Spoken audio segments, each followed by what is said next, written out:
February meeting, the Community Board 1 Transportation and Street Activity Permit Committee, big mouthful.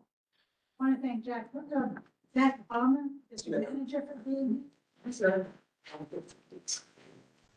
Dennis Coleman, vice chair, and Abedi Joe, the chairman of the committee. We just achieved one now, so thank you, Cody. I was in the restroom, sorry. Yeah, if you want to go to the slides, as you can see, we only have 2 agenda items, so hopefully we get to go through these. The 2 very interesting topics today.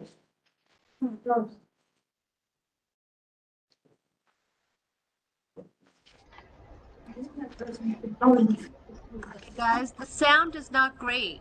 It's like you're coming in choppy, just so you know. Okay, how's that? A little, you're loud. It's not that you're not loud enough. It's breaking up. Okay. Take a moment to look then. Hey, that's better. You can hear us better now? Yes, sir.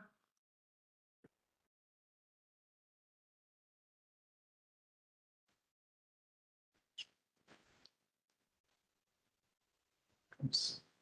Thank you. Then I'll introduce you all to the first topic on our agenda, the greener corridors for a more resilient city. And I want to welcome Rana. Hi, everyone. Sorry, can you hear me? I wasn't sure if I was having sound issues. We can hear you now. I can hear you. Oh, perfect. Okay, I can hear you too, so that's great. WebEx, this is my first time, so thank you for your patience. I think my colleague Tom, I think, is attempting to log on. He's having some issues, but if I'm happy to get started with our presentation if you'd like, or there's Whatever works for you is fine.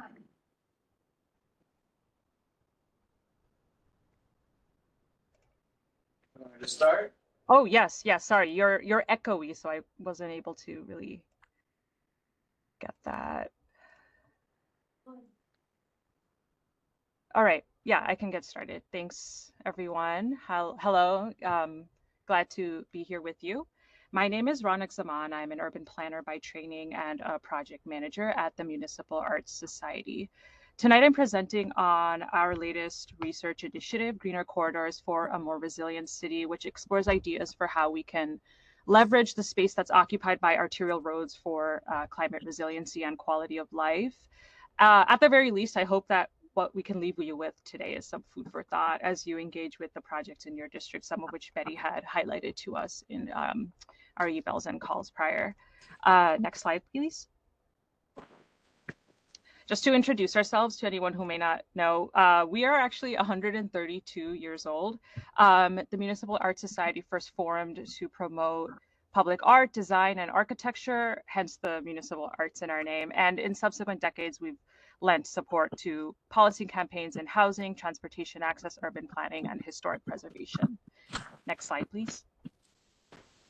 So in our research, we often focus on processes or policy frameworks that impact what we all see on the ground. I want to highlight one of our more recent and yet ongoing advocacy pushes, which has been in highlighting New York City's need for a director of the public realm, someone who would oversee all of the interagency relationships and functions that comprise open space. We're talking licensing, liability, maintenance, and so forth. The city actually now has its first ever chief public realm officer, and alongside our peer orgs, we continue to engage in discussions related to the efficacy of that office. Next slide.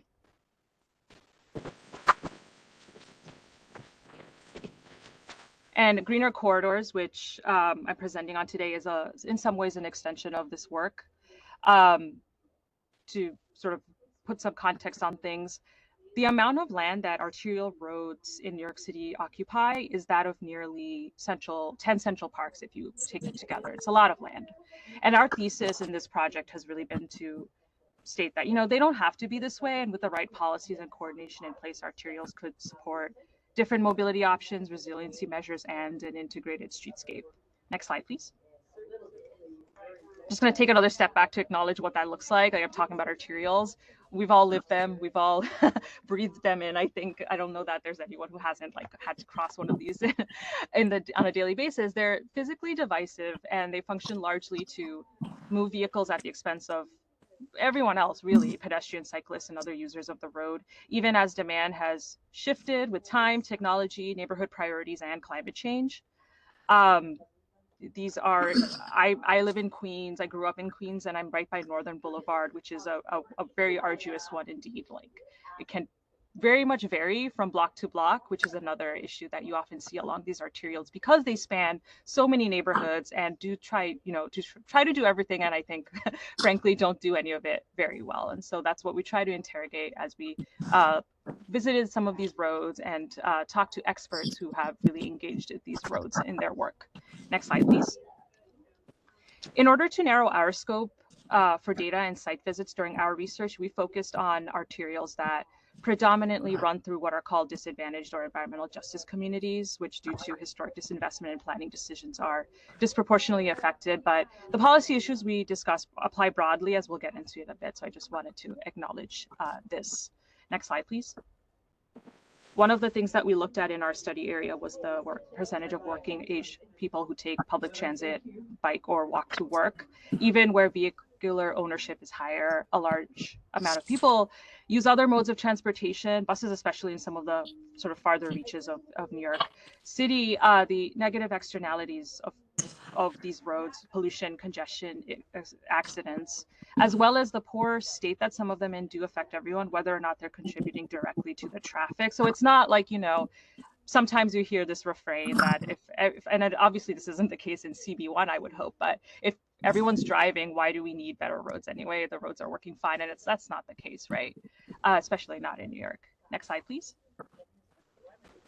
And of course, there's a distinct lack of vegetation, even though these roads are some of the hottest and run through neighborhoods that are very much prone to flooding. Given the space that we're working with, all this asphalt, there's opportunity here for creativity and how we better leverage these spaces for climate change and to explore the feasibility of different interventions.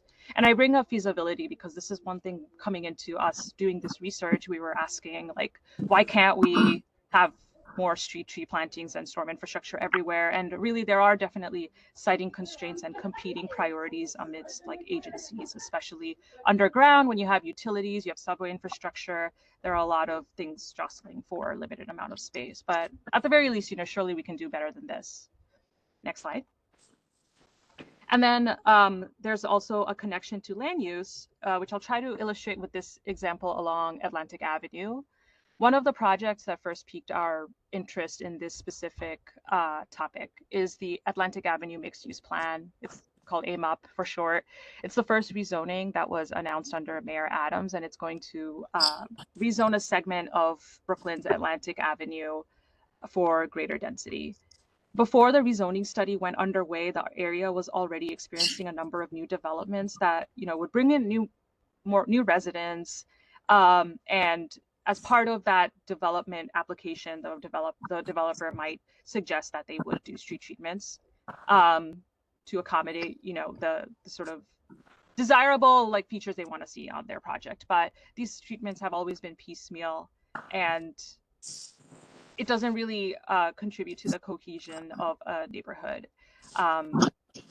Even though it has for a long time been the main way that rezoning and street treatments have been kind of paired.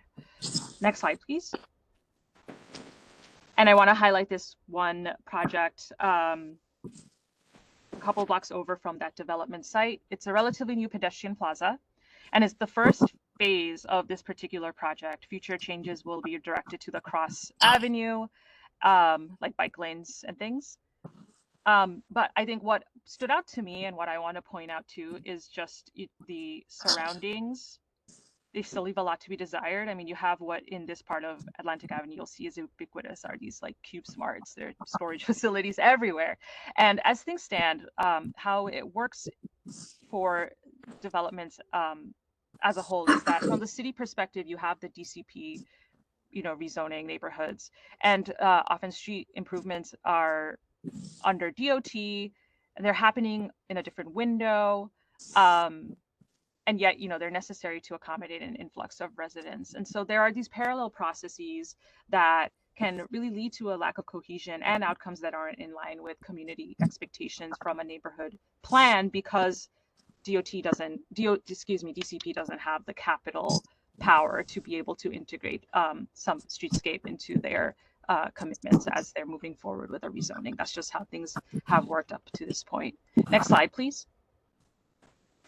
But I do want to take a moment to highlight some positives. There's some great work being done by the agencies. Here are just some examples of streetscape improvements along arterials that are definitely moving in the right direction.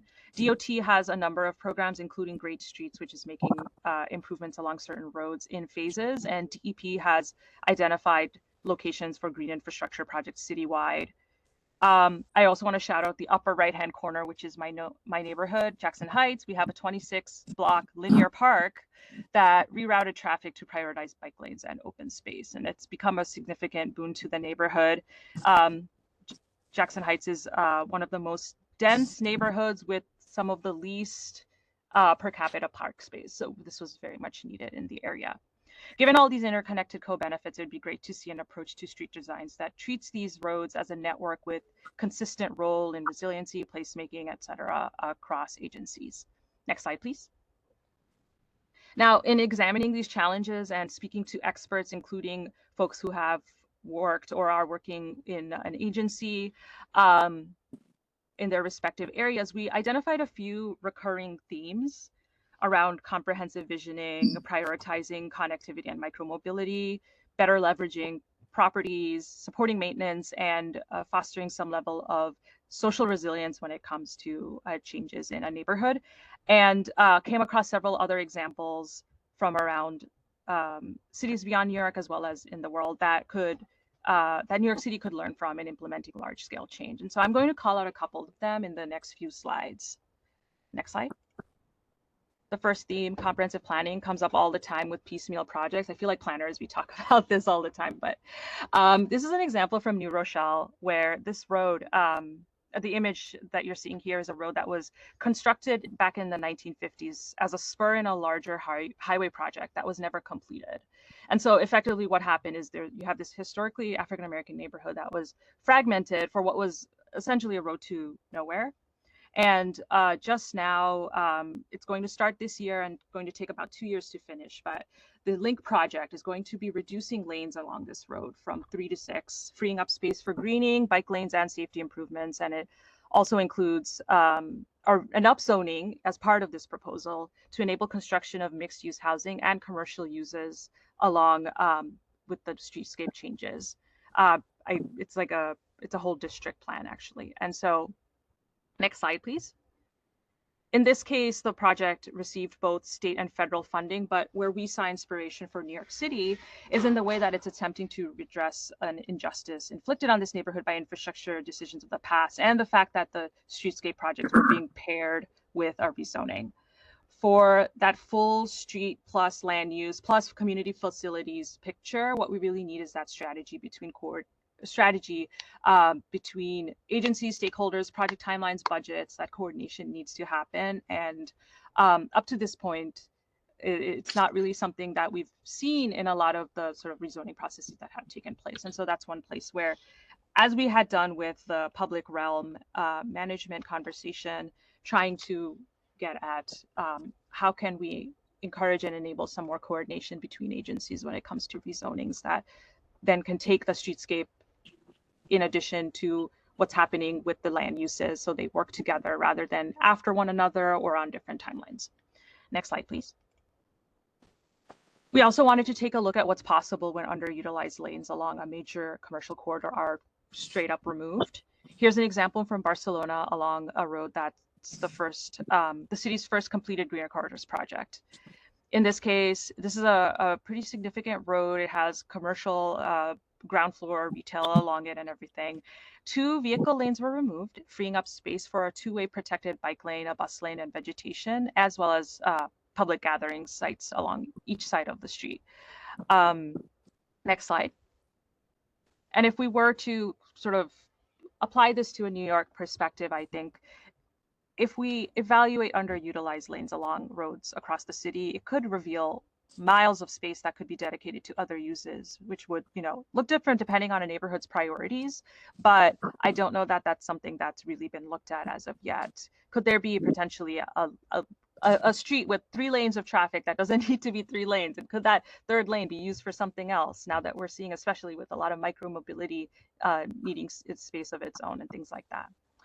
And as congestion pricing is definitely showing signs of success, little by little, it could be possible for us to start planning for a reduced vehicle future where neighborhoods can start to reclaim some of that space. Next slide. Now, on the side of development, wanted to highlight this example from Seattle. Seattle's building code has this score-based requirement for green infrastructure that incorporates a minimal level of greening for new developments, public and otherwise. And there are a range of options from which the intervention could take a example from. And the project also, or the program, excuse me, also offers additional credits for landscaping in the public right-of-way. This one stood out to us as we were walking some of these roads and noticing that a lot of times you don't really have a lot of vegetation along commercial or even residential buildings, particularly large ones. There's no really rhyme or reason in how that is done other than setbacks and associated requirements. And so next slide, please. One thing that we thought could be a start for us in New York City is a coverage target for streets that would set a minimum expectation for what a development must contribute when it comes to physical greening. At the, on the long term, a green area ratio standard would be something interesting to see along our corridors. What can be tricky in this case, and we see this already with other things like building efficiency requirements, is that when there are multiple jurisdictions at play from different agencies, depending on the location of landscaping and function, this can overcomplicate things when it comes to credits or permits. Conflicting regs add, to property owner expenses as well as agency burdens. And so again, coordination is another thing that kept coming up in conversations we had with experts around how we can have more large-scale change in these corridors. Streamlining those coordinations between agencies that share responsibilities will be an absolute necessity in getting these things moving forward. Next slide. And now maintenance can be just as complicated, especially when it comes to green infrastructure. In an ideal world, we'd have a lot more rain gardens everywhere, but it's definitely a challenge in keeping it clean, litter-free, tree beds as well with street trees. That's been a challenge for DEP, for parks for street trees, DEP for green infrastructure, and knowing how to take care of the plants themselves. This is an example out of Medellin, Colombia, which has become a model in several Latin American cities, where since 2016, the city has greatly expanded its vegetation on medians and sidewalks, so much so that the city's average temperature actually decreased by 2 or 3 degrees, and it's even seen the return of certain native fauna. And they didn't just stop there. They also established a citizen gardeners program that hired and trained people to be professional gardeners to maintain these corridors. Next slide. In New York City, we have several examples of this in a small scale, many of them in business improvement districts. And we also, agencies also contract with the Horticultural Society of New York, which has a great presence in a number of open spaces, including 30 plazas, 25 open streets, and they also offer workplace development and paid training. But budgeting and reach continue to be an issue, and they also severely limit where these resources can be and which communities can maintain. Even if you were to have a linear park in your neighborhood, how would you maintain it on your own? You really can't. And so are those resources available? And additionally, less than 20% of the city's urban forest is considered healthy, and the continued and future maintenance is not always, I should say, part of a project life cycle. It's easy to envision the green space everywhere, but whether what it would cost in the long term to maintain and things like that is something that I think could benefit to come up in conversation more as we're thinking about these sort of longer term projects. And partnerships like that with the Hort would have to be scaled up and sustained, but it really is necessary if we want to see the level of greening across different functions, from street trees to green infrastructure, that we really would like to see in our neighborhoods in order to help, combat climate change and also just make quality of life better for everyone. It's something that needs doing. Next slide. I have one more that I just want to be sure to mention.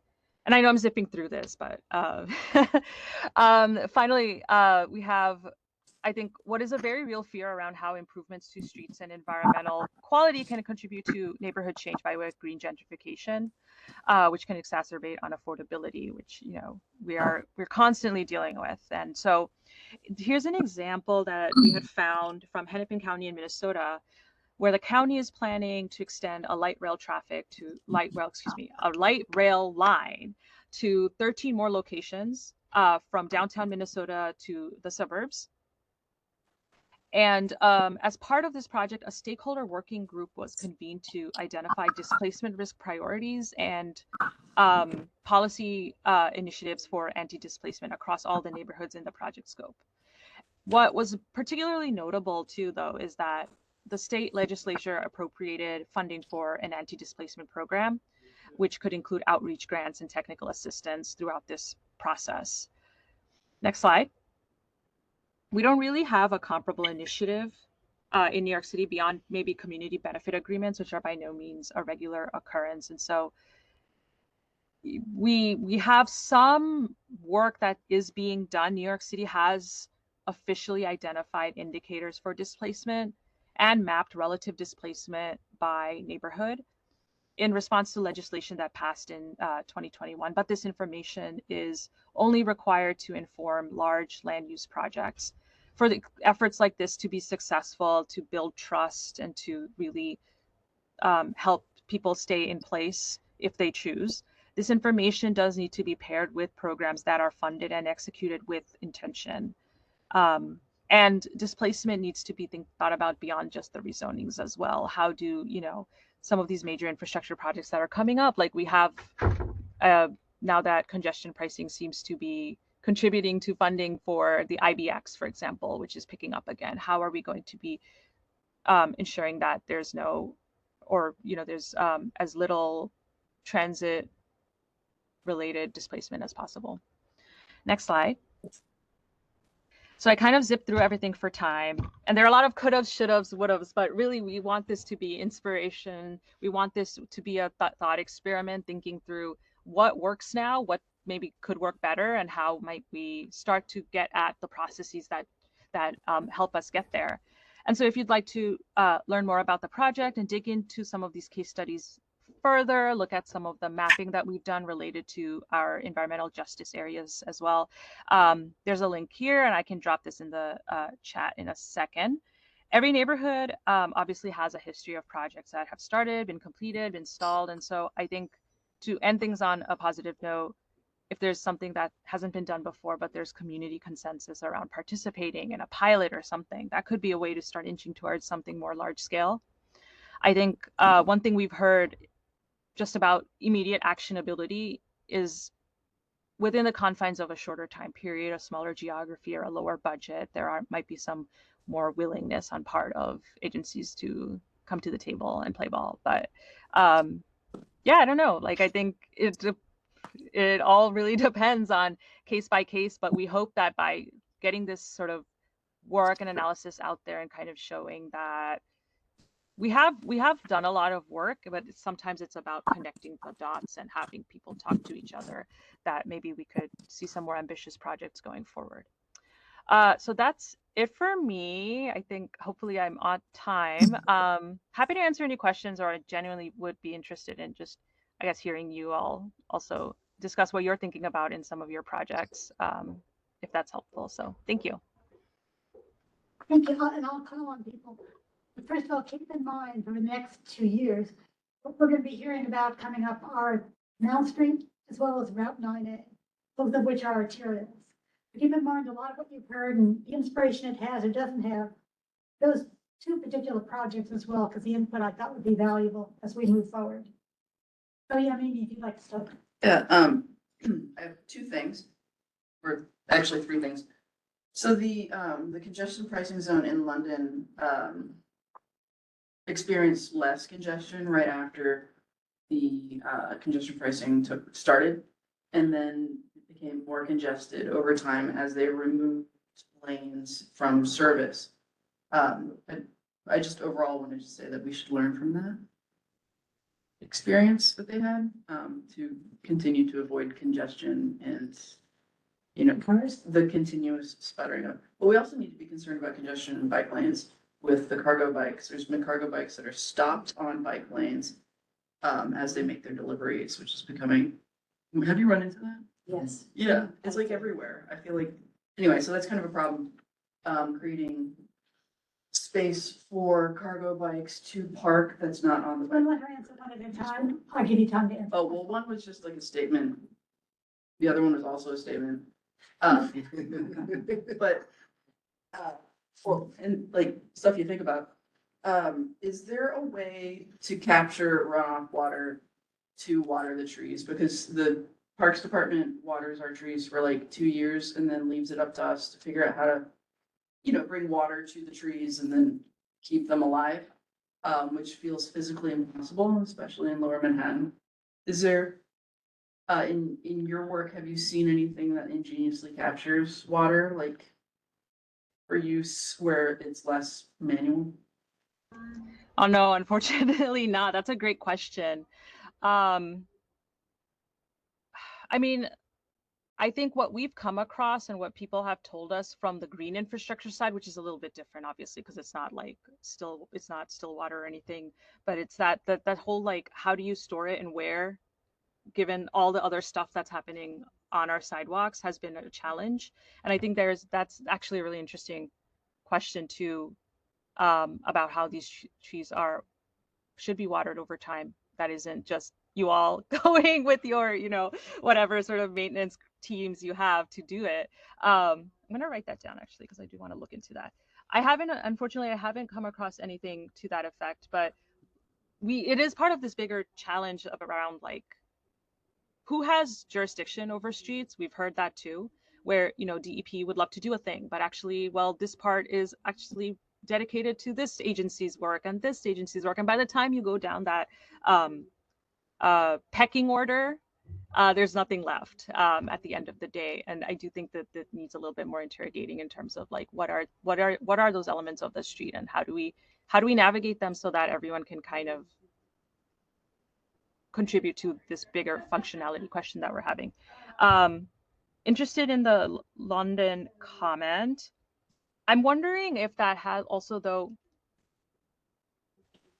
we're same but different in a way, because we are also, I think we don't really have like as big of a suburb as they do in terms of how they have commuters coming in, and I wonder if that maybe had some impact in that way.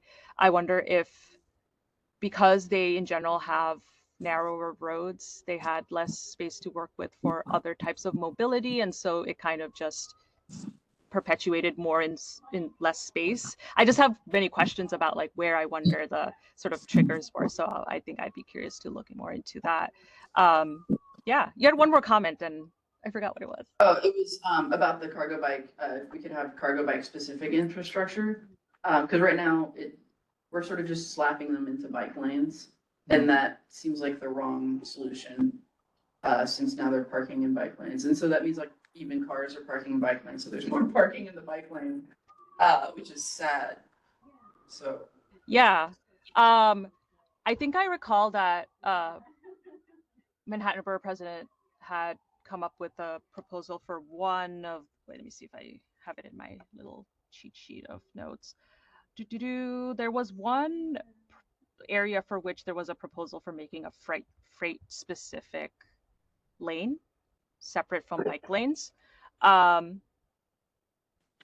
This is actually, I think, on West Street, surprisingly. oh, cool. Turning a lane of car traffic into another bike lane to accommodate e-bikes, and I guess in extension, potentially cargo bikes. One other thing that we're keeping an eye out for is There are two local laws currently being discussed, or two bills being discussed in council, one related to e-bikes in general. So, that's a whole soup and complicated policy question of its own. But there's another one that is trying to institute a task force to look at street design improvements related to some of these conflicting micromobility options. And then you also have DOTs doing pilots of curbside drop-offs of certain delivery, last mile delivery, and also I guess trying to limit like the number of trucks that are on a local neighborhood at any time doing Amazon drops or whatever. And so, there are these, like we tried to, or we found in our research also, it's like there's all these things happening, and it's like, are they talking to each other? Are they sort of like looking at that interaction? And I do think that that task force, if it ever does come to fruition, it's still a bill right now. It hasn't been instituted in any way. But if if you have like a group of experts in some way that are looking at it in its entirety, like there could be potential there for folks like yourselves to kind of chime in and say, we've seen XYZ. How are you thinking about that in coordination with all these other things in this sort of like conspiracy board of a red thread, like tying up all these policies together, right? So yeah, just some thoughts that came to mind as you were sharing. Awesome. Thank you so much for that comprehensive answer. Ms. Tony, and then Garth. Just a quick question. It's probably really sort of a silly question, but you talk about all the competing interests for limited space, the competing,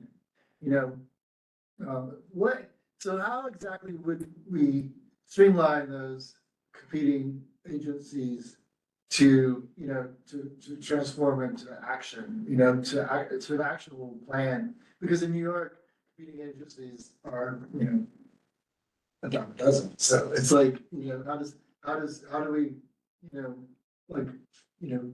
plant the seeds for action and transforming a particular avenue or street? Yeah, that's a great question. I wonder, so one place where we open plans, street vendor project, New Yorkers for Parks, etc., like our open space sort of coalition of orgs in New York City are trying to do this is with public realm improvement. The chief public realm officer, Yating Liu, was appointed. She's an office of one, maybe two, definitely not more than two. And so, she has limited resources as is, but just within that small scope of like public space, we're trying to navigate and go and sort of troubleshoot through what are the things that we want to see, who are the different stakeholders or agencies involved in it, what is impeding their ability to talk to each other, and how might someone at the city level be able to facilitate that in some way. I think for streets, this really does in some ways go back to the fact that we don't really have comprehensive visioning in New York City when it comes to any one neighborhood. You have a land use plan, you have a street plan, that a pilot, a project, something like that. But again, they're happening on their own timeline. So there really isn't that coordination. It's hard for me to say without being in your shoes, but if I were in a conversation, I might want to know more about, okay, well, you're talking about this street project. I'm also aware that there's this other thing that's happening that's related to land use, like DCP's rezoning something, or we have 4 new developments right along this block, and they're going to be changing things too. Taking it all together, what is that cumulative impact? How can we navigate that so that we don't end up in a case where this business is taking up this much space, and then all of a sudden there's no real way for you to do your thing, and like trying to maybe highlight those connections, right? And bring them up in conversations of like, you have this unique perspective of kind of knowing all the projects that are happening in your district. And so being able to pinpoint, all right, well, in this radius of space that you're talking about right now with your project, here are all these other things, and like, what is that cumulative impact? What does that mean for each of the ways that these places function? And is that a conversation that we can be part of where we can try to do it better, I'm I'm trying to be optimistic, as you can see, because it's hard sometimes with how with how things can be to like navigate. But I do think, there's a lot of like genuinely like I think there's a lot of great ideas in city agencies right now, like DOT folks that we've spoken to and such, that it's like a matter of, I think sometimes, the right opportunity for that to be presented to, like, okay, well, maybe we could do that here or something like that. And so hopefully as the appetite sort of starts to shift here, I do think I want to be positive about congestion pricing. I think that's a great start. And I feel like the more we see that, emergency vehicles can get where they need to go now, like it's going to start really increasing the sort of ability for us to ask and maybe inquire about more, and start to engage with what that means on the agency level. Sorry, I was rambling a little bit. I love talking about these things, and sometimes I forget I'm on time. So Thank you. No, thank you. And Tony, by all means, some of these things, it's very local, but coordination, that's the kind of the purpose of this community board. Exactly. So bring it to the attention of Zach and of course, Tammy, the chair, and whoever the committee chair that might be appropriate. But do bring it forward, because that is kind of what we do. Right. Eric, and then Justine, I see your hand. You can go right after Eric. Your enthusiasm is contagious, so it's great. So greening of our streets, I think is a great thing.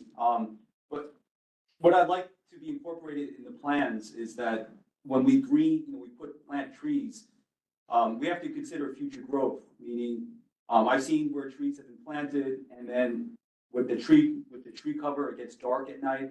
So either street lamps have to be modified, or maybe they have to install more of them if additional trees will be planted.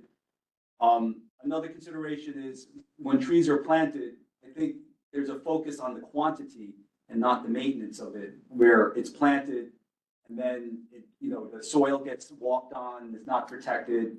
So if a tree's gonna be planted, it needs to be protected and maintained. And that is, in my opinion, that's the responsibility of the city, since the trees are actually owned by the city.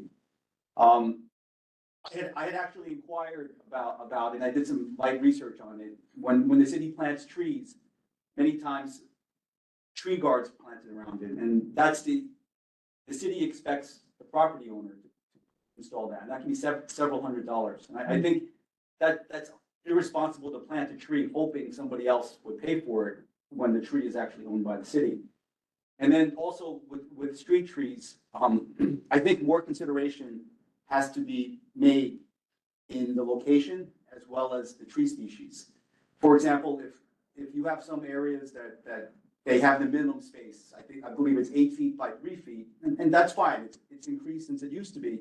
But if you already know it's a high traffic street and it doesn't have much room to grow, it'll never be a large canopy tree, then we should consider maybe some dwarf or medium-sized trees, because it really should be, the metric should be the longevity of the tree, not just how many we plant, because our trees, they can live like 100 years, but many times, I bet you, the last time I checked, the average lifespan of a tree planted is only like 5 or 8 years. So we're squandering money as well as planting trees to die. So please consider that. Hi, Rana, go ahead. Now that I fixed my microphone. oh yeah, no, go ahead, Tom. Well, I wanted to say these are great questions, and really, as Rana meant, the maintenance, as you guys know, is, by the way, I'm Tom Devaney, MAS. Maintenance is the question, and that's something that you guys, as DOT works on their plan for Canal Street. And you're absolutely right. The gentleman who was just speaking before is that it's, you can do all the plantings you want, and the stuff that Rana was talking about in creating permeable surfaces with vegetation, but the challenge is it's very difficult to get the city to commit to doing maintenance, right? So the DOT's probably not going to maintain vegetated medians. They can put them in, but as you guys know, you see around the city, they collect trash and the plants die, and same thing with trees. So it's a critical, it's a very difficult thing to get commitments on maintaining this stuff. Yeah, we have a unique situation in New York where I think the sidewalk in front of your property is kind of your responsibility in a lot of ways, but there isn't really an incentive to do anything beyond the bare minimum. And so that's definitely something that I don't know what a creative option might be, maybe like a credit or something, or some places do that, but I don't know how that would work, right? Like how would you sort of scale it? How would you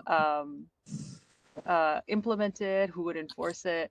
I'm just spitballing here, but I think CB1 could do an adopt the highway program on Canal Street once the DOT gets this underway.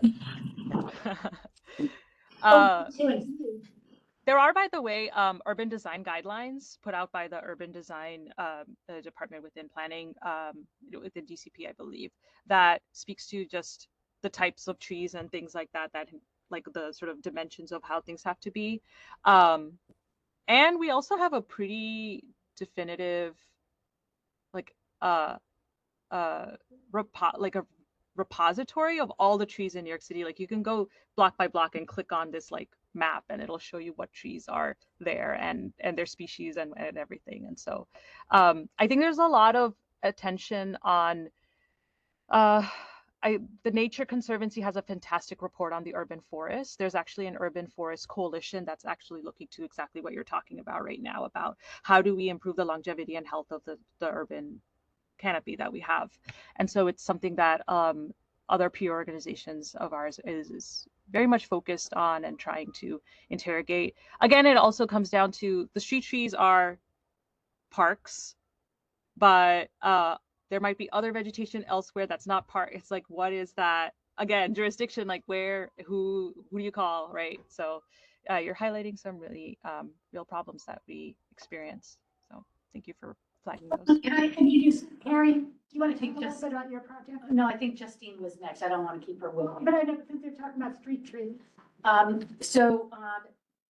forget the precise statistic, but I want to say it's like 78% or 80% of CB1 is vaulting. Tribeca, FiDi.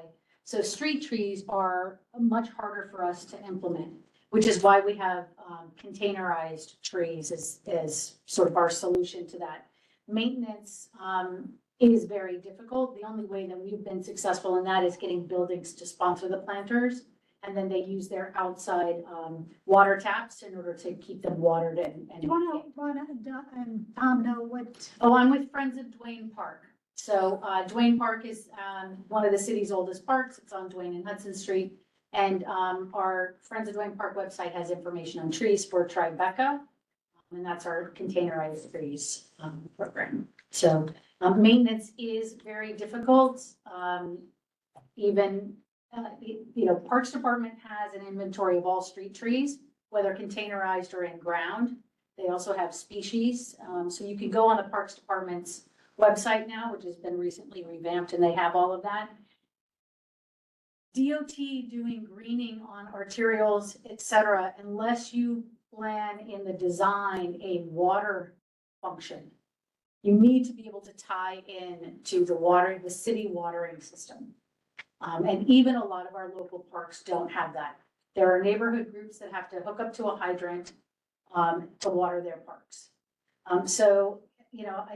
I love the work that's happening. I'd love us all to also get behind the funding necessary for the Parks Department to do the work on maintenance of things that already exist before we broaden the scope of their maintenance requirements with all of these super well-intentioned projects, but we're creating infrastructure that we can't maintain, and we're doing it without local place-based partners to pick up the slack.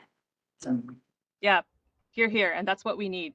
What I want to highlight, this is, I think, still in the works, but the Gowanus Conservancy is working on it's like a bid, but specifically for maintenance around some of the green infrastructure that's in their district.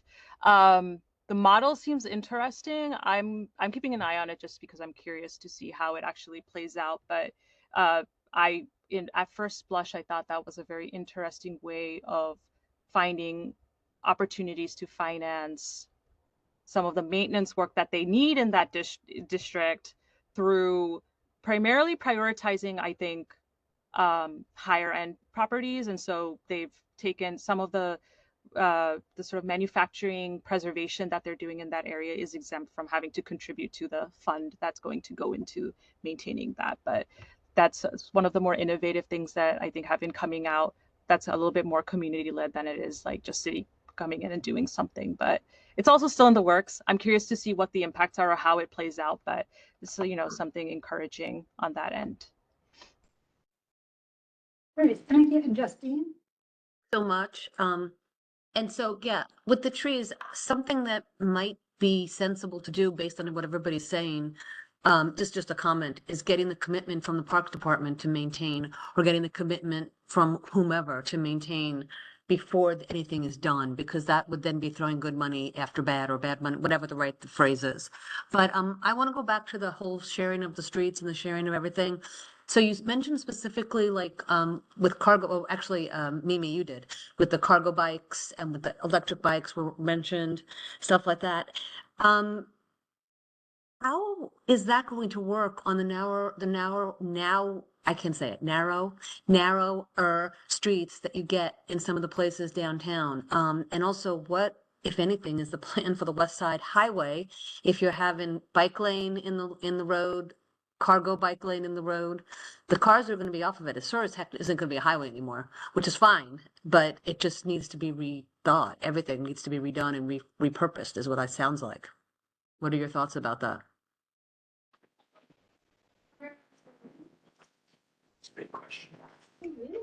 Well, there's only so much geography on these roads, right? And with the bike lanes and all these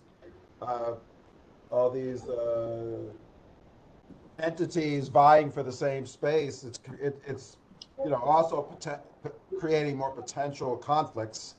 You know, it's a good question for DOT. You know, I think, you know, in conversations with Betty before, we were talking about the pedestrian vehicular conflicts just getting from Hudson River Park, right, across West Side Highway, which is a little bit of it's pretty treacherous now. So Yeah, it's a you know, huge challenge. yeah, And then when well, you get vehicles that don't feel like they have to even remotely obey traffic laws, that even makes it worse. and to your point about maintenance, you know, the problem with maintenance is in getting commitments to it is that it's kind of it's an uncontrolled cost, right? Because you can agree to like certain things, like we will do maintenance, you know, like I've done a lot of work on, say, reconstructive wetlands for the city, you know, they won't commit for long-term maintenance, but they might commit to like a short-term thing, because after a while, it's you know, they're worried about unconstrained costs in case they have to do, for example, would they have to like rebuild wetlands, which is very expensive. That's not their job for parks or whatnot. But in terms of a road with vegetation, it's a little more contained maintenance. So, and somebody mentioned earlier about you know, that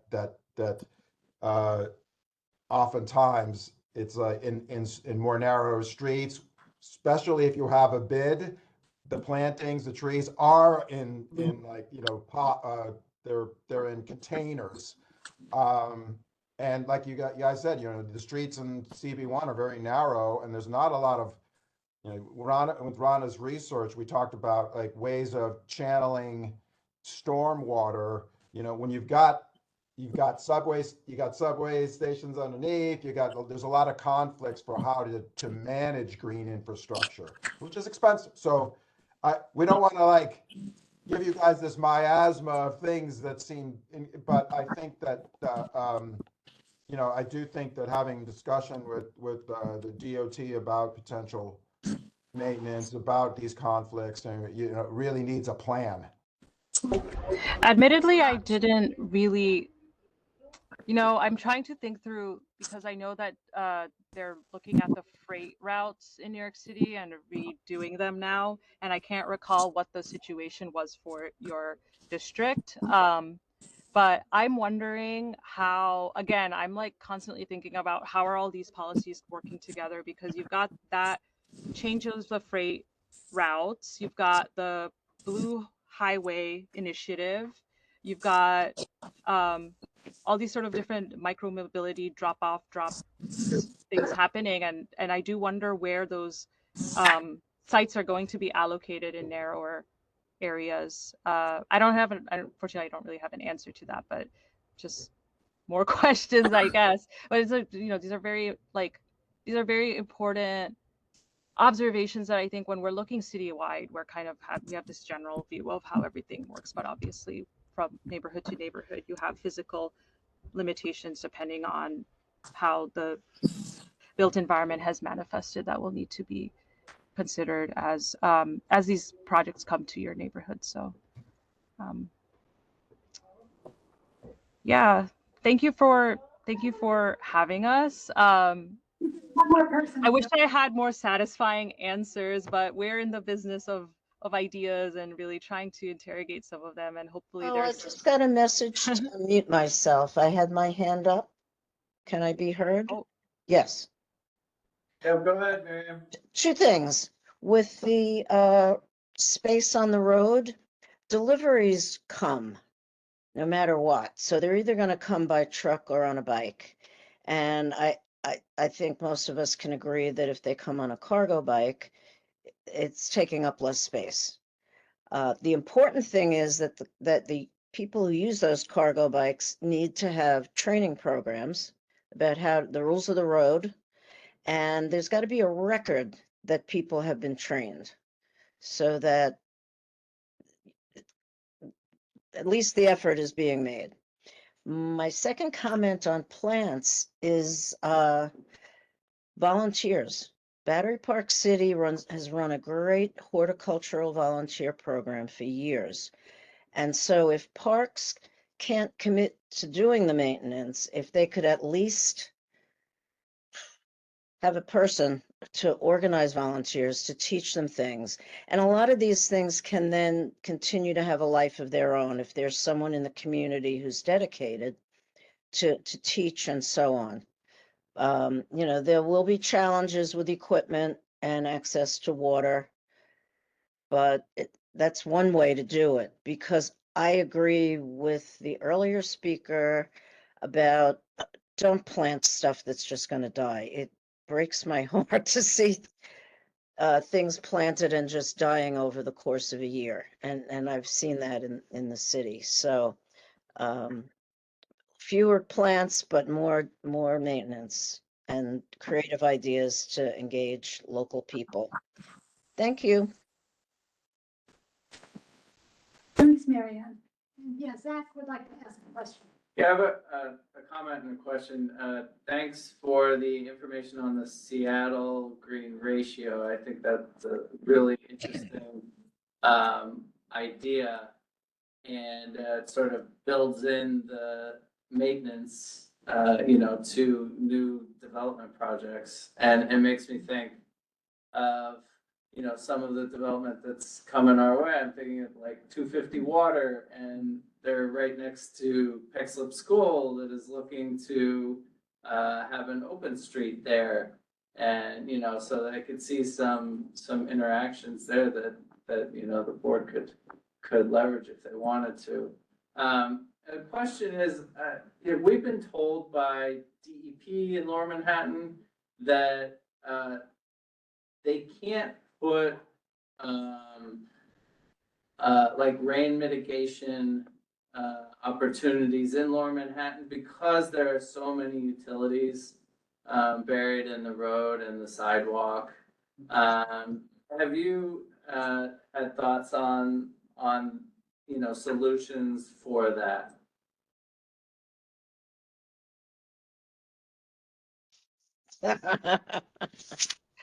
I think that, No.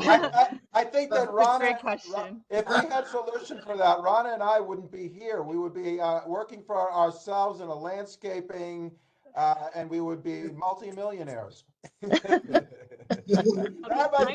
That is the ultimate question. The site, Yeah, the where to site put it. restrictions are seriously, I don't think my colleagues and I had realized the extent to which that was limiting a lot of green infrastructure in all parts of the city, as much as it has.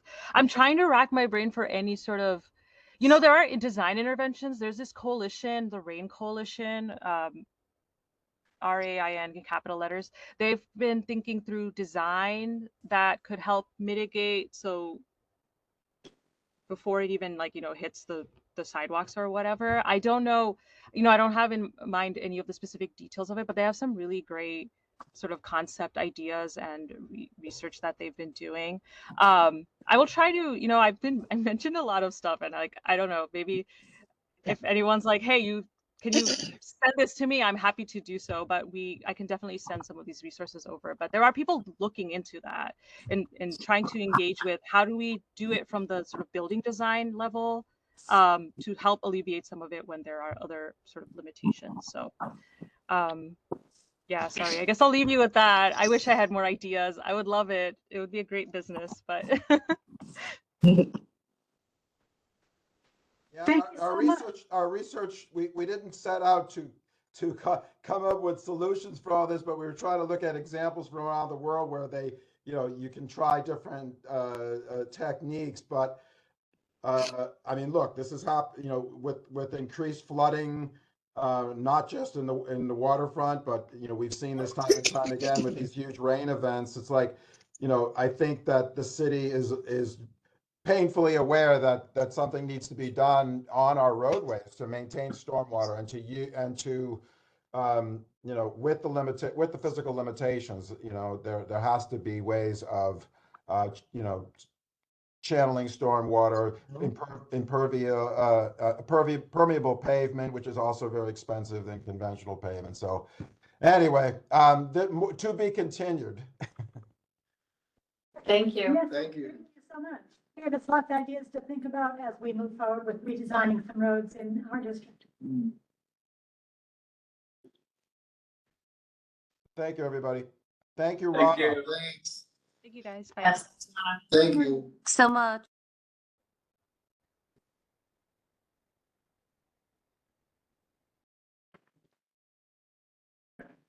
Yes, and with that, we'll go on to item number 2, which is kind of related with some of the things I've already mentioned.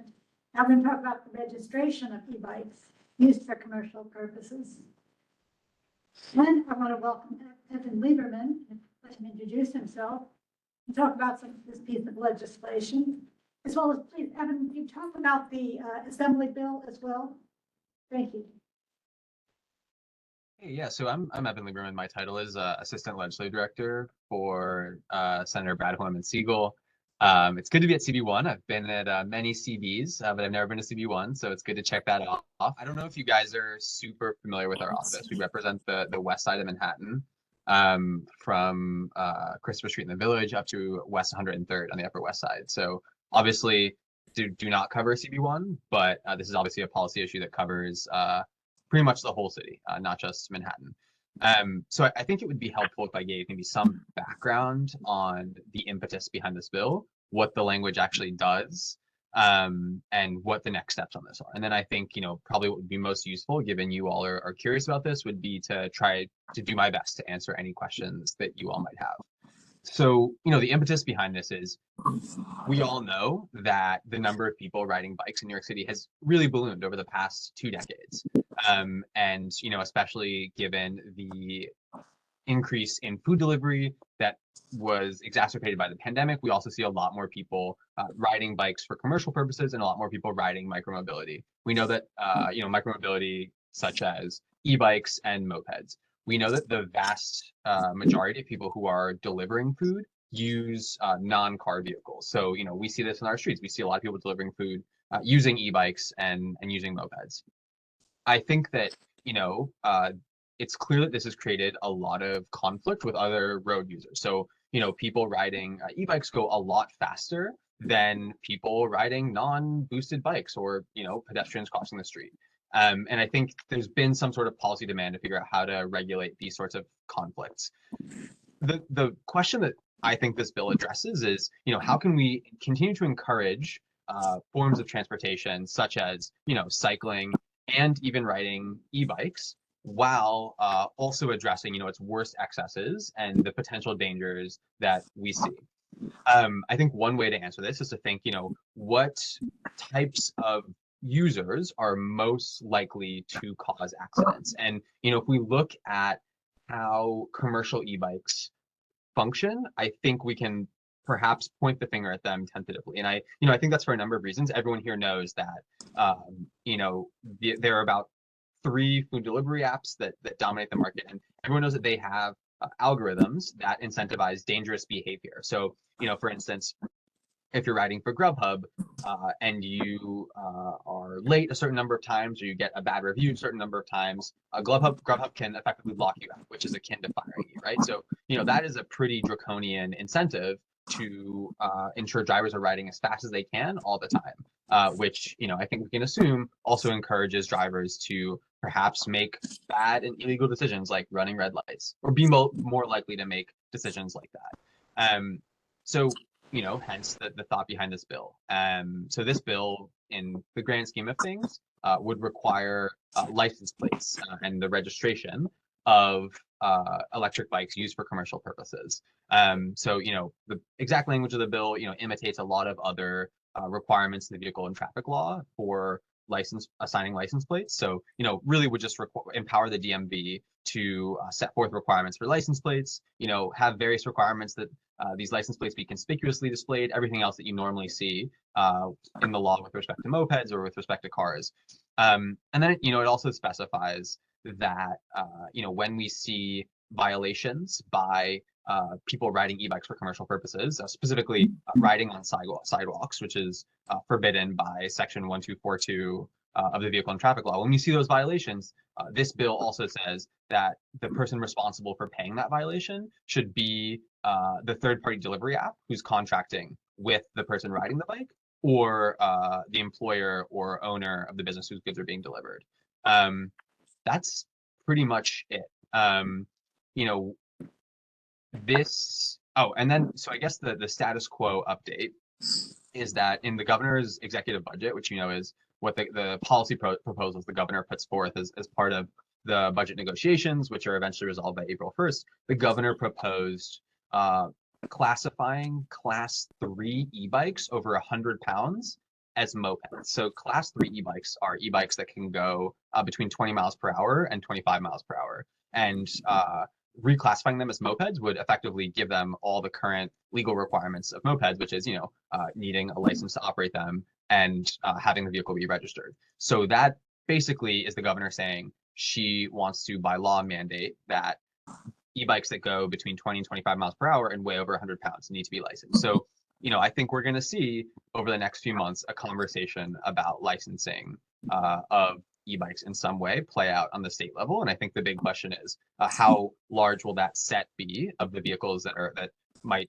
require a license plate? And governor says class 3 over 100 pounds. I think we'd say commercial. We'll see how that plays out. Yes, I think that's pretty much it. The bill's not perfect. I think there's changes we'd like to make for it, but I think I'd love to be of use to help you guys understand what we're doing. There are a lot of hands, I'll start with them and I'll speak later. Tony, why don't you go first and then Mimi? I wanted to just double check or confirm that the financial responsibility, liability, also paying fines, financial liability, perhaps if there's an accident, whatever, goes to the app company, the delivery company. Is that the case? Yeah, so if there's an accident, I think that would fall on insurance. And we have another bill that I don't have off the top of my head, but I can get it to you guys, that would require food delivery companies to, or those who are contracting with people riding, electric bikes for commercial purposes, to provide some sort of insurance, liability insurance to their contractors. In the same way that, we have similar requirements for Uber and Lyft with respect to for-hire vehicles. So that would be a separate measure. Currently, the bill doesn't require, say, costs related to the fees of the plate be paid by the app company, but I think that's a change we want to make. And then finally, with respect to, and then we also want to clarify, and I think this would be our intent, that violations by people riding the bikes, such as not displaying the plate properly, would also be borne by the company. So we think to some extent maybe the bill could be interpreted to say that, but I think that's something we'd want to clarify as we continue working with our colleagues and the governor. Is there any also legislation afloat that addresses the exploitative nature of these delivery apps? I.e., what you just talked about, like, they can be locked out of, they're encouraged basically to behave badly. I mean, that's just sort of the incentive. So, is there any talk of such legislation? Yeah. I mean, there's a lot of bills that do that. Our, Brad, my boss, has one such bill called the BOT Act. It's obviously an acronym, as politicians are wont to do. And it regulates electronic monitoring and automated employment decision tools in general, but would set guardrails on how employers can use evaluation mechanisms, and especially automated evaluation mechanisms, to make personnel decisions without human oversight. So a lot of those decisions, those types of decisions, are the decisions we see dismissing or locking out delivery drivers. One last follow-up. As far as like any sort of training requirements for drivers, or e-bike drivers, would that be part of this package? There certainly is a bill out there that has requirements, some sort of, requirements that those who would be riding these bikes and delivering food undergo some sort of training. I couldn't tell you the exact name, but that's definitely an idea that most ideas at this point that you can think of regarding e-bikes have been picked up as a bill by someone. So that one definitely has. That kind of covers. So this is for commercial purposes. We're talking a lot about delivery people. They aren't the only people that are using e-bicycles in a treacherous manner. I think that instead of this just being for commercial purposes, it would be useful for it to be for everyone with using the road. Honestly, like using bicycle lanes. I think that they don't stop, like as we noticed in this bus island debacle, like those bicycles are not stopping for pedestrians that are trying to cross over to the bus island because they don't even seem to know that they're supposed to stop, right? Like they don't go through training to understand what their responsibility is on the street. And I think that, this kind of registration and licensing should be for everybody that uses the roads as a thoroughfare that aren't pedestrians. But also in regards to like electric bicycles that we're talking about, vehicle inspections are something that I find to be really useful in ensuring that the vehicles are well maintained. With these batteries that could be potentially dangerous, if not maintained. Not everybody's an electrician. Not everybody understands how that stuff works. Not everyone understands that like the casing around the batteries might just seem like a little thin piece of plastic, but that's there for your protection. And so having that inspected regularly would be a safety measure I would appreciate. That's all. Yeah, those are all good points. Yeah, all very valid points. Yeah, Jess, and then Mary Ann, I do see your hand. Oh, sorry, Eric. No, I'll go last because I just raised it. Thanks. Hi, Evan. Thanks for the presentation. What's stopping the app companies from passing on the fine to the bike operator? So there is a minimum pay law in New York City, which I think would regulate how much money, the app companies are paying the bike operators. So, how in that environment, I think it would be difficult for them to tack that on. There is certainly a chance that it can be passed on to the consumers. I think I'm not super I think food delivery is enough of a luxury that I'm not super. I personally would not be super concerned about, folks having to pay, you say like the additional dollar in that a food delivery company might determine is insurance enough to make up for potential violation fees. Yeah, I think that's at least the way I would think about it, if that answers your question. Yeah, I mean, it makes me wonder why go this route, because what you're trying to do here is you're trying to disincentivize the apps from having these algorithms and these requirements that incentivize them to run red lights and whatnot. But why not? Why not just directly regulate what is the cause of the problem? Which you're saying that there's another bill to do that. What does the registration requirement do on its own? What work is it doing?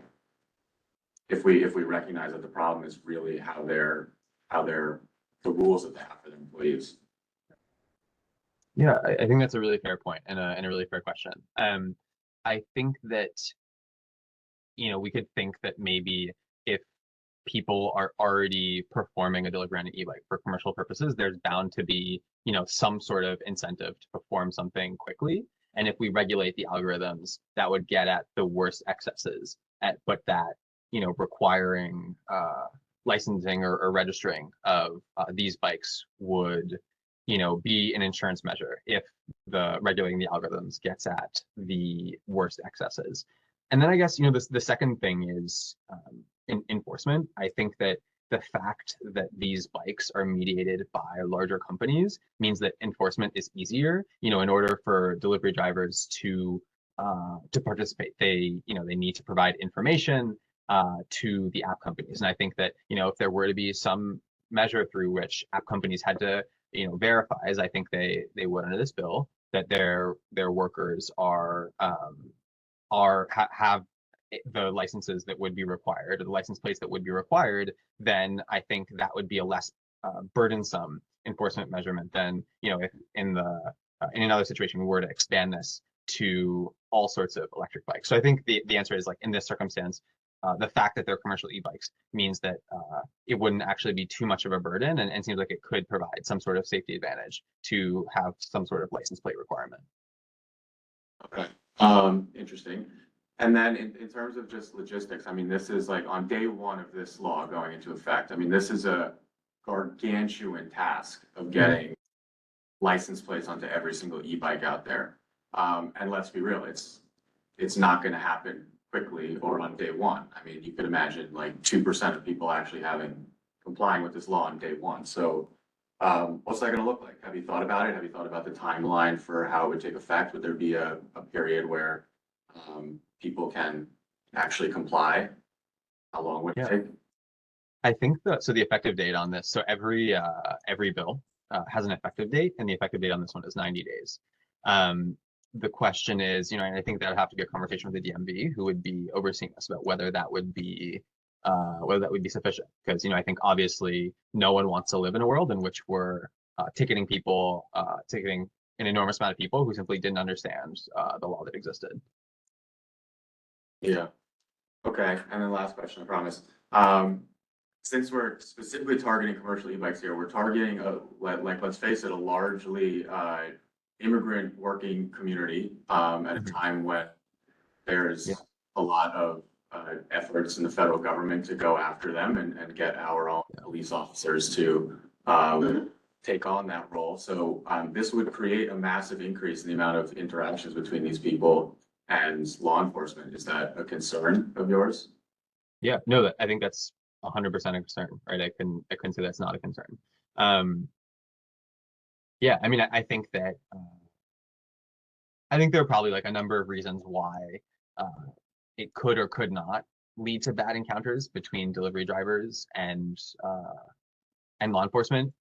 But yeah, I think that's certainly a concern, and obviously we'd want to make sure this law would implement it in a way that wouldn't lead to the sort of situations that I think you're probably rightfully envisioning. Thank you. In my order. It was Mary Ann, then Eric, then Justin. Is Mary Ann unmuted? I'll go Justine. No, it'd be Eric next. Do you want Eric to start?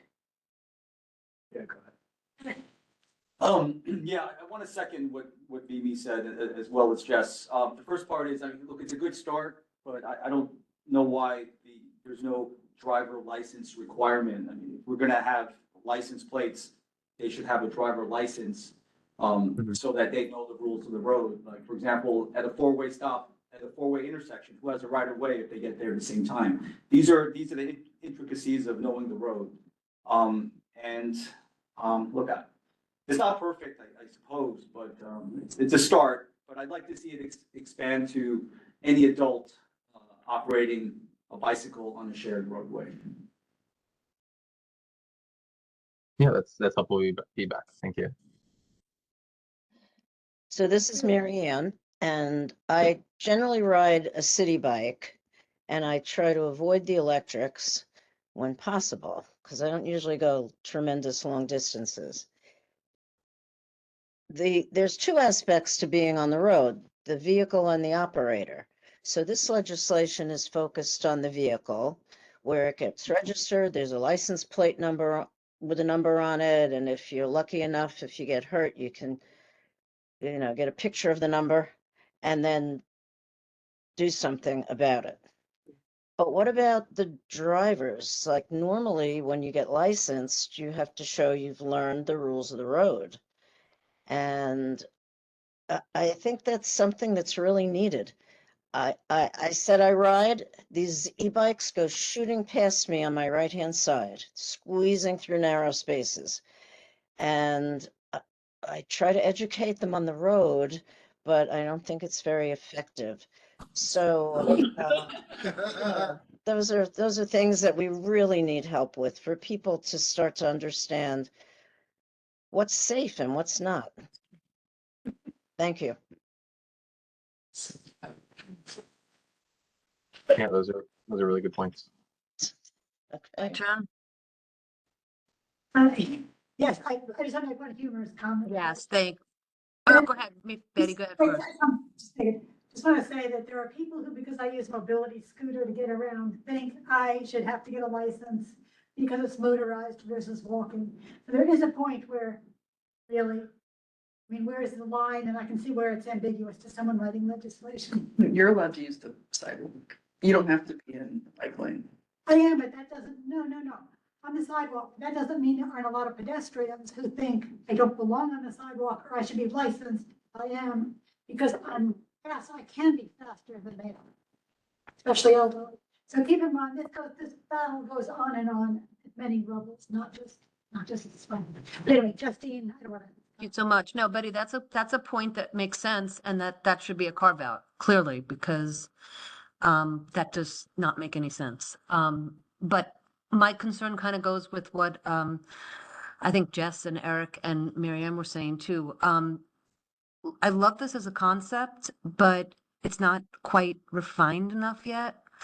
When you say you mentioned like the insurance requirement or insurance there's actually no insurance. Is there like no fault insurance or something? I missed that if you said it. So that was one question.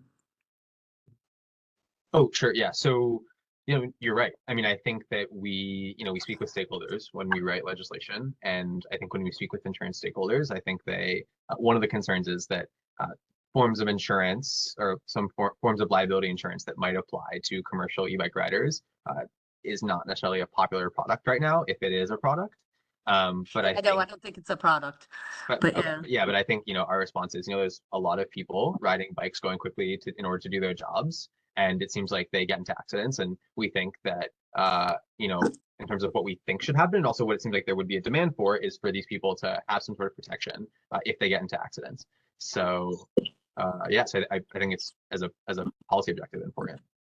I mean, no, I agree with you. I don't think it's a popular thing among the insurance companies to get or give insurance. It's a difficult thing to cover. But then the next piece of it is too, having a licensed driver for commercial, but other users. I mean, I guess City Bike, what, you have to be 16 or 18 to use a City Bike, but they'll use you know, you've got kids who are using the electric bikes because they can, whether they're supposed to or not, they can. And it is a bit of a free-for-all, wild, wild west out there. And I'm not sure that this legislation goes far enough to curb it. And I'm not sure that there's protection beyond me as the pedestrian or me, the other bike rider who is injured. I'm not sure that there's enough protection for the actual rider or driver of the electrical vehicle without insurance. And you know, and then of course the whole debacle that Jess raised about interactions with law enforcement and where that's going to go now with this whole immigration situation. It makes me want to give pause to doing this because of a broader perspective, not, you know, on the merits, it makes sense. I was clapping when you first started talking about it. And then as people started talking, it's like, no, I didn't think about that. No, I didn't think about that. And so, yeah, I think there's a lot more thought. That's my comment. Thank you. Yeah, thanks. Thank you. Marianne, is your hand still up or is it up again? Wasn't watching, I don't know. Well, then I will speak. I have some questions. Okay, I'm unmuted. I'm unmuted. Okay, would you like to speak? Oh, I did. I did. I'm good. Thank you. I'm going to bring up the last couple of months, we've been hearing about commercial bikes. But now, of course, the DOT has a rule for it and allows those with 36 to 48 inch wide trailers or they themselves. It's just like we're talking about kind of commercial cargo bikes. They do not appear to be, or are they covered by this piece of legislation? Because in fact, the people we've spoken with pretty uniformly been in support of some regulation or control. Should I answer? Because I'm sorry, your sound is not great. Oh, sorry. It sounded very much like this bill is being presented against so-called the deliverista sort of deliveries. In fact, those using commercial bikes also, would they also be covered? Because that's another big obvious group that's going to be growing Sure. through highway. Yeah, so I think so firstly, if you see me glance away, I'm taking notes on what you guys are saying, so I'm not multitasking. But yeah, I think that's a really good point. You know, and I think the set here is bikes used for commercial purposes, and I think that's pretty broad. And I think maybe the issue that we're thinking about, you know, because bills go through many stages of amendments, but I think the issue is that set might be too broad. So I think, you know, it really likely would encapsulate people using, say, an electric cargo e-bike.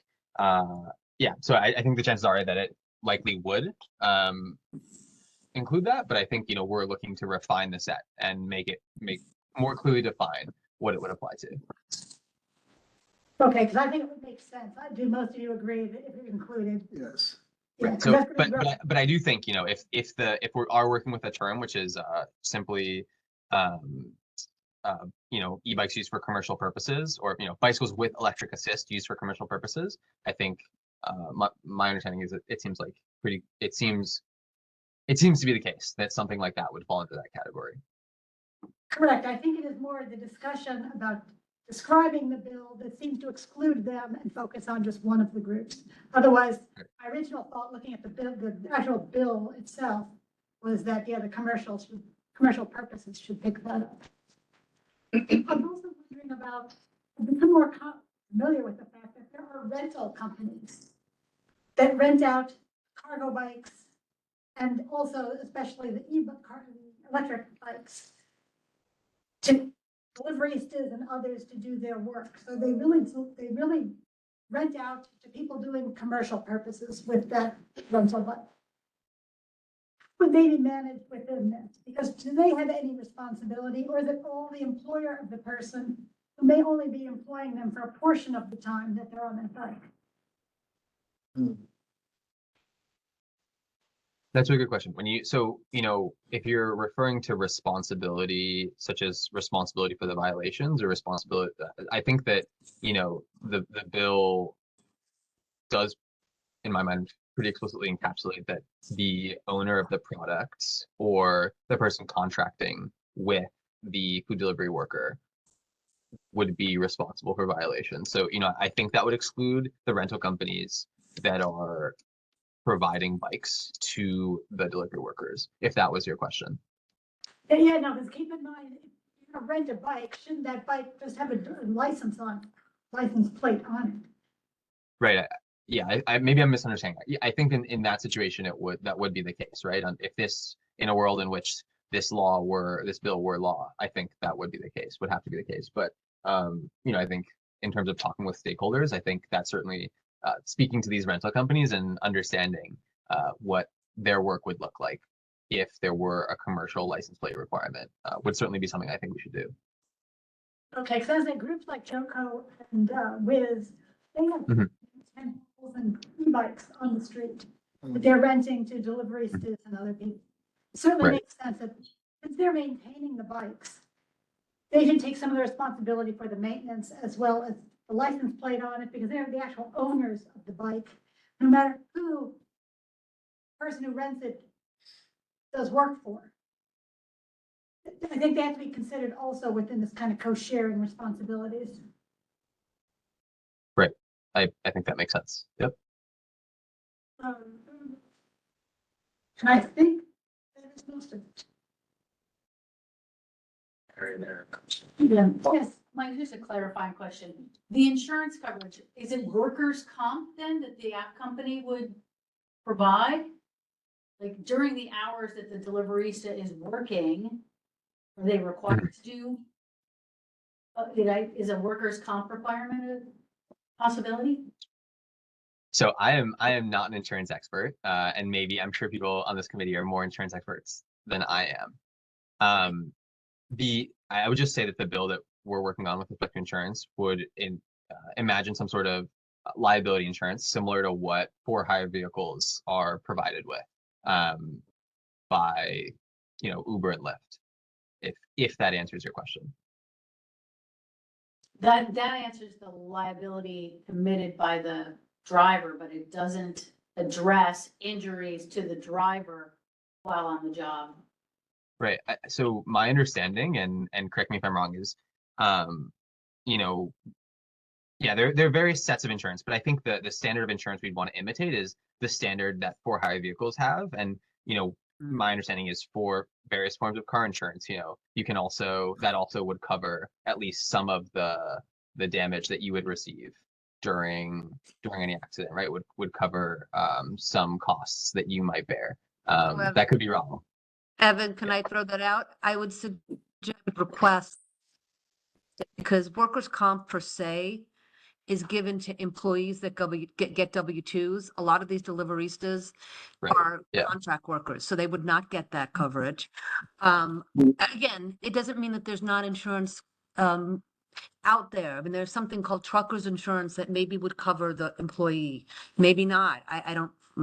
That's not my field. I used to do insurance. It's not my field. That wasn't my field, but I do know a little bit to be dangerous. And everything you're saying is, as I think it's Carrie was saying, it's liability, which means third party liability to somebody else. It has nothing to do with covering the driver of the bike. And those people, that's what no fault is. When you have no fault, you cover yourself, you cover somebody else. It's a low threshold of automobile insurance that makes sure that everybody has some level of being taken care of in a situation. And that would be a really great thing to, of course, you got to get the insurance companies on board to offer it, but that would be a really great thing to have. Yeah, so I can assure you, I'm not the person on our staff who's working on that bill, but this is a bill that has been written and introduced, and again, like it's a conversation that we're having with insurance companies, because obviously we would want to have a product that would protect the driver and protect anyone that they might harm in an accident. Thank you. Great, are there any other questions? Oh, Eric? Yes, so does this apply to, pedicabs? They have human cargo. Commercial purposes. Yeah.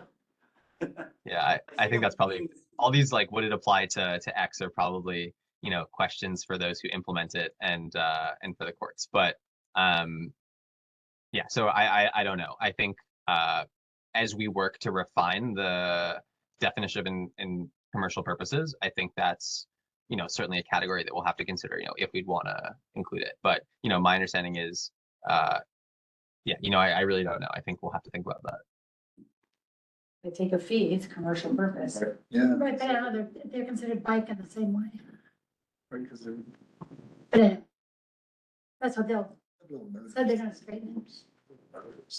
Anyway, any other questions? Now, the impression that I'm getting from people is, because one, Evan, I really want to thank you.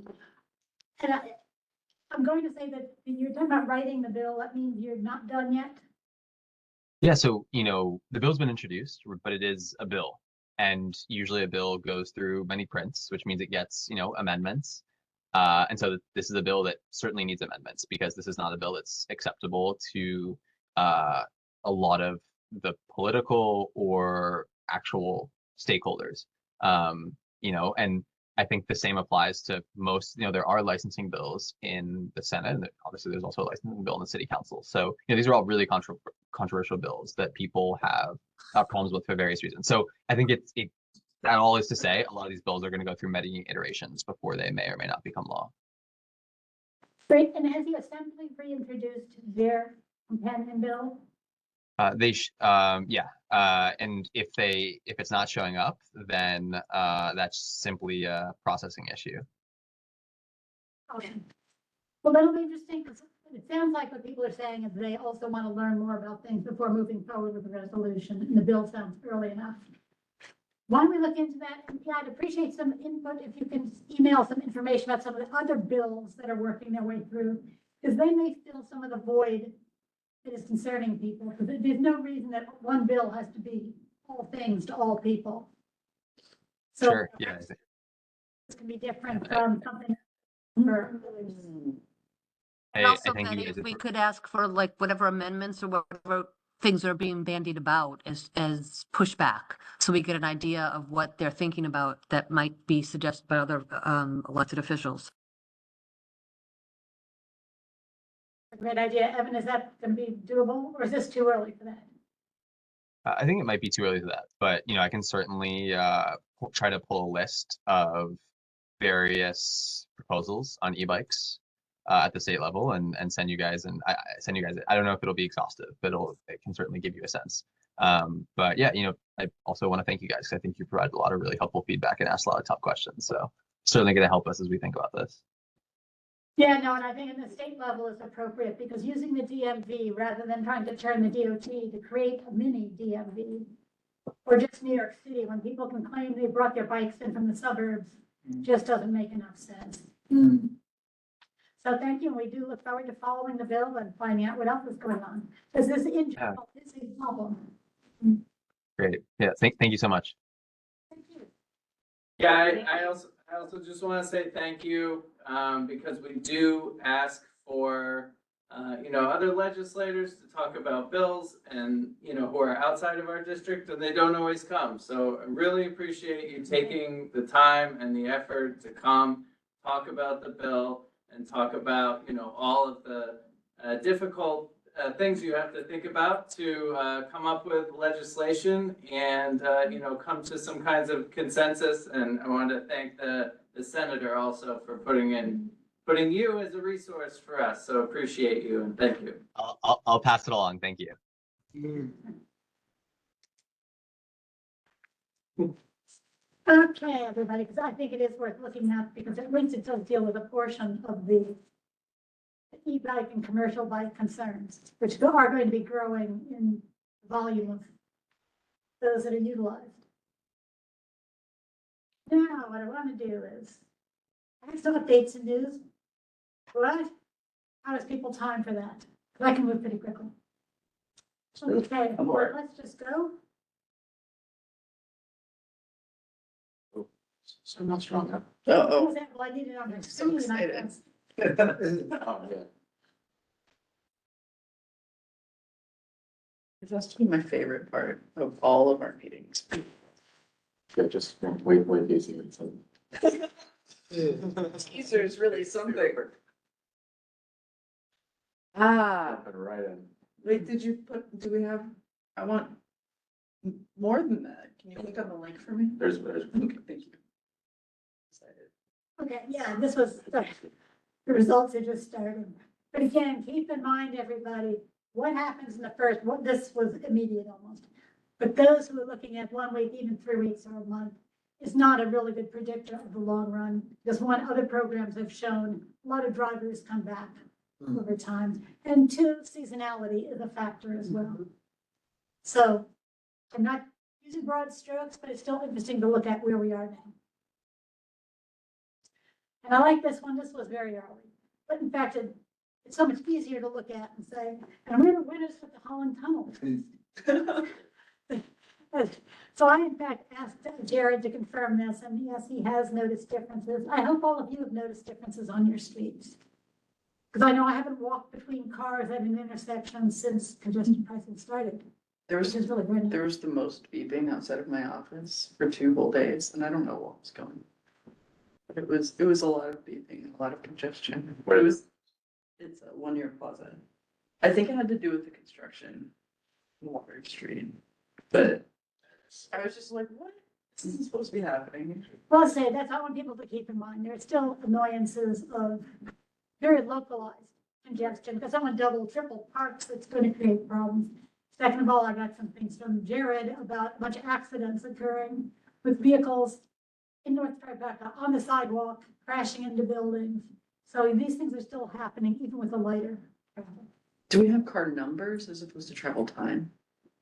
There is that data out there. It's in the slides. Yeah. We'll have to say I collected just different things that people put out. Next.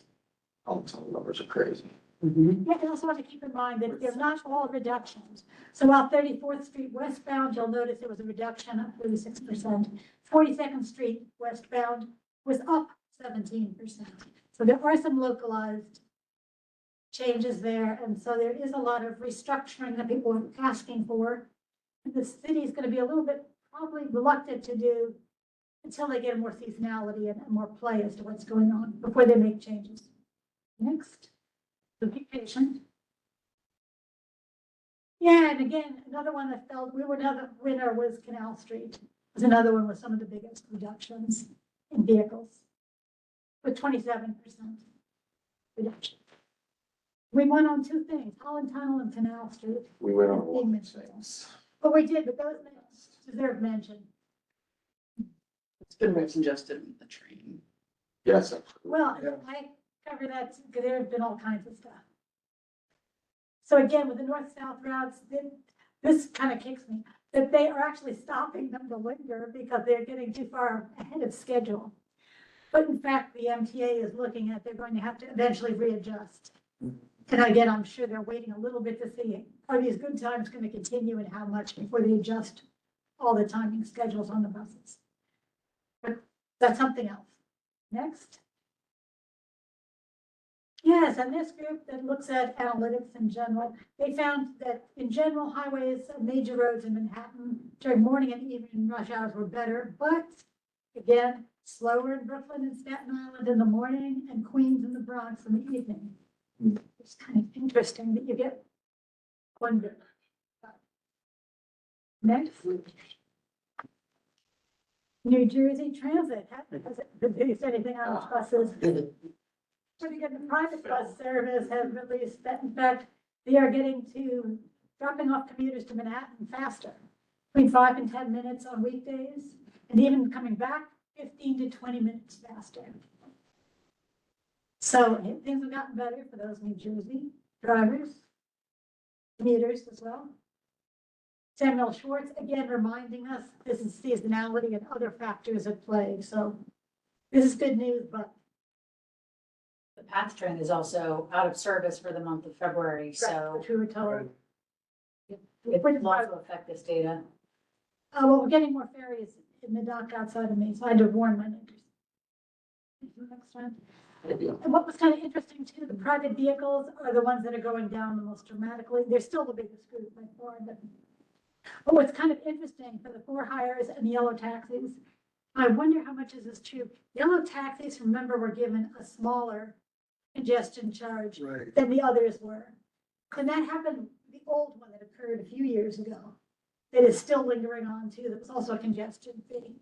So maybe now there's actually a differential that people are preferring to go to yellow taxis over the commercial vehicles and over the for hires. The app for yellow taxis has improved there, and Curb has, I think, started to catch on. So people are moving to Curb instead of Uber and Lyft. I've been using Curb. But Lyft was paying the fee for the first month. Like they were, Right. to give people like $1.50 off for a month.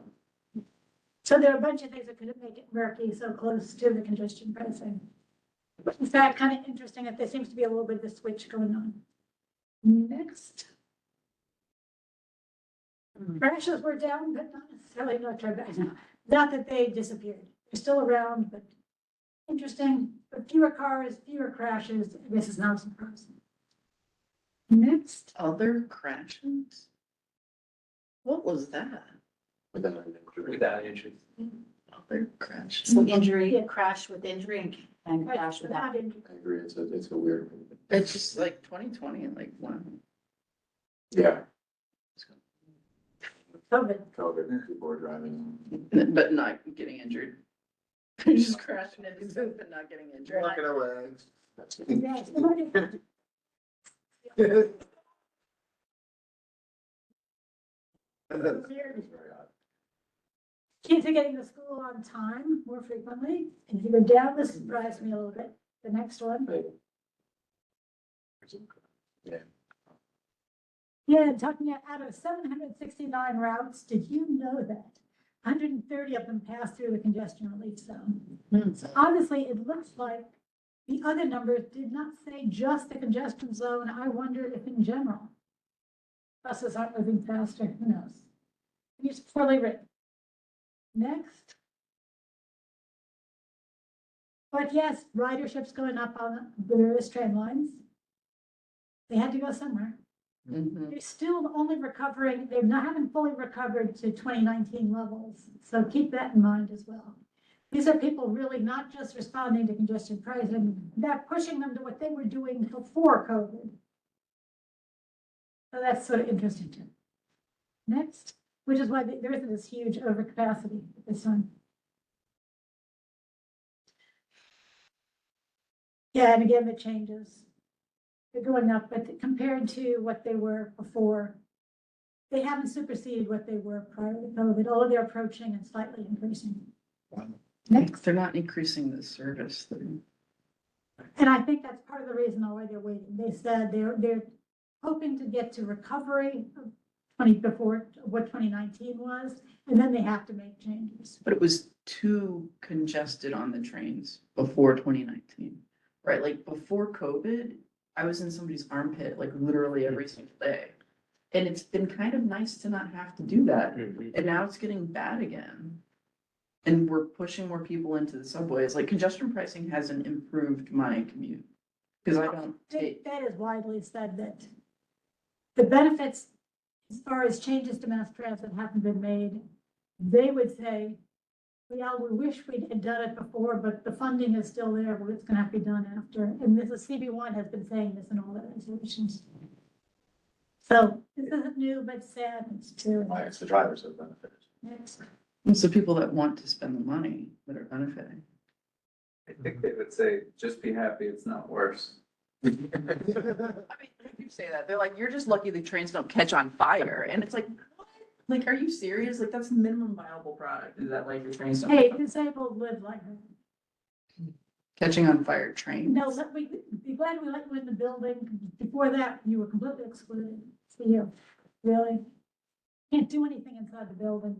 I think that expecting more is important and not just comparing to the worst possible scenario.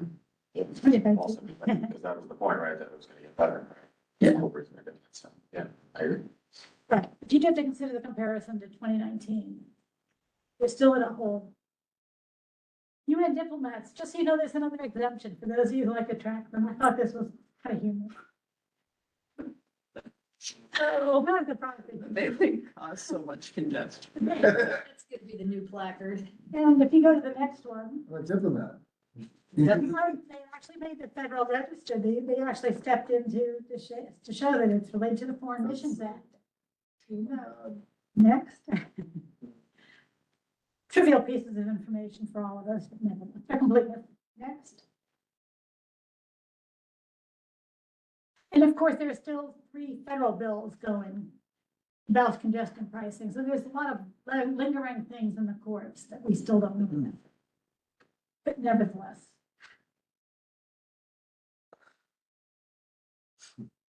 Oh, and yeah, the PAP fees went up from $2.75 to $3. It's not all about congestion pricing. Next. That's a shame. It is. Oh, it's too good. Chinatown connections, and I'm gonna count on Eric to say something here, but since there were a lot of complaints with the last visits that we didn't get a lot of information about the traffic study, some of the things were released next at a meeting of the Chinatown Working Group. And so the numbers are out there, but what the DOT is showing, the increases, while they would go up on Park Row, obviously, if it's open to private vehicles versus now their baseline, which is not open, it wouldn't make a whole lot of difference on St. James, is what they're projecting. Next. Why didn't they come to us to present this?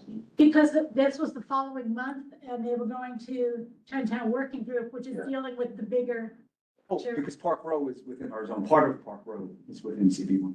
Yeah. is within, but to go to them with the, they were after us.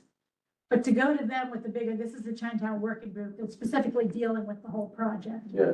So it makes sense to go to them first.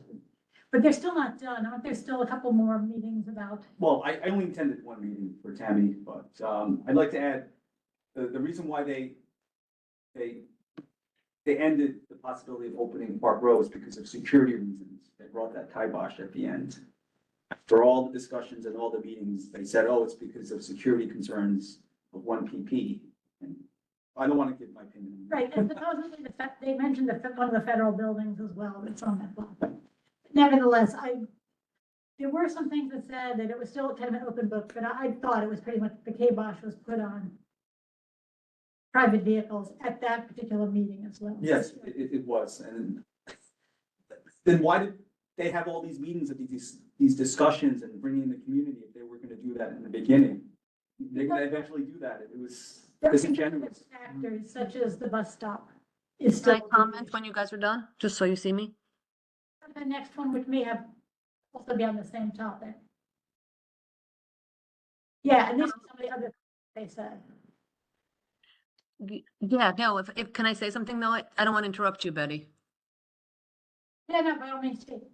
Okay, so sorry. I mean, in the other slide that you just had before, all that extra traffic, isn't that the whole point of why the Chinese, the Chinatown community groups want to have Park Row open? Because it will be bringing in all these people to revitalize Chinatown and literally and be bringing people in. And yes, I know they don't want cars, but the folks that are coming in there are not going to come any other way.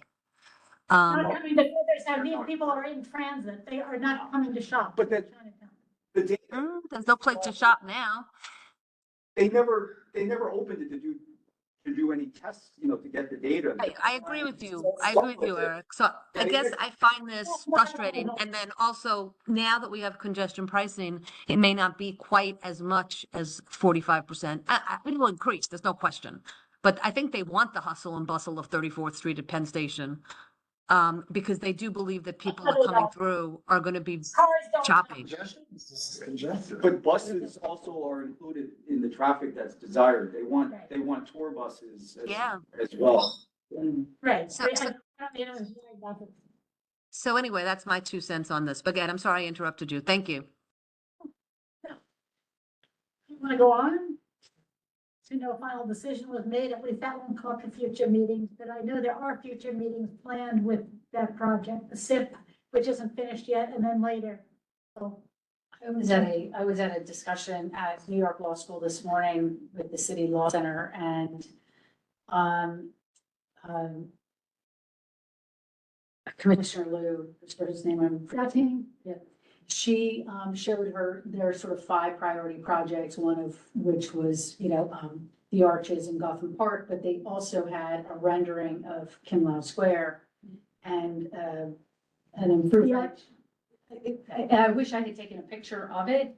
I just wasn't in a good place to do it.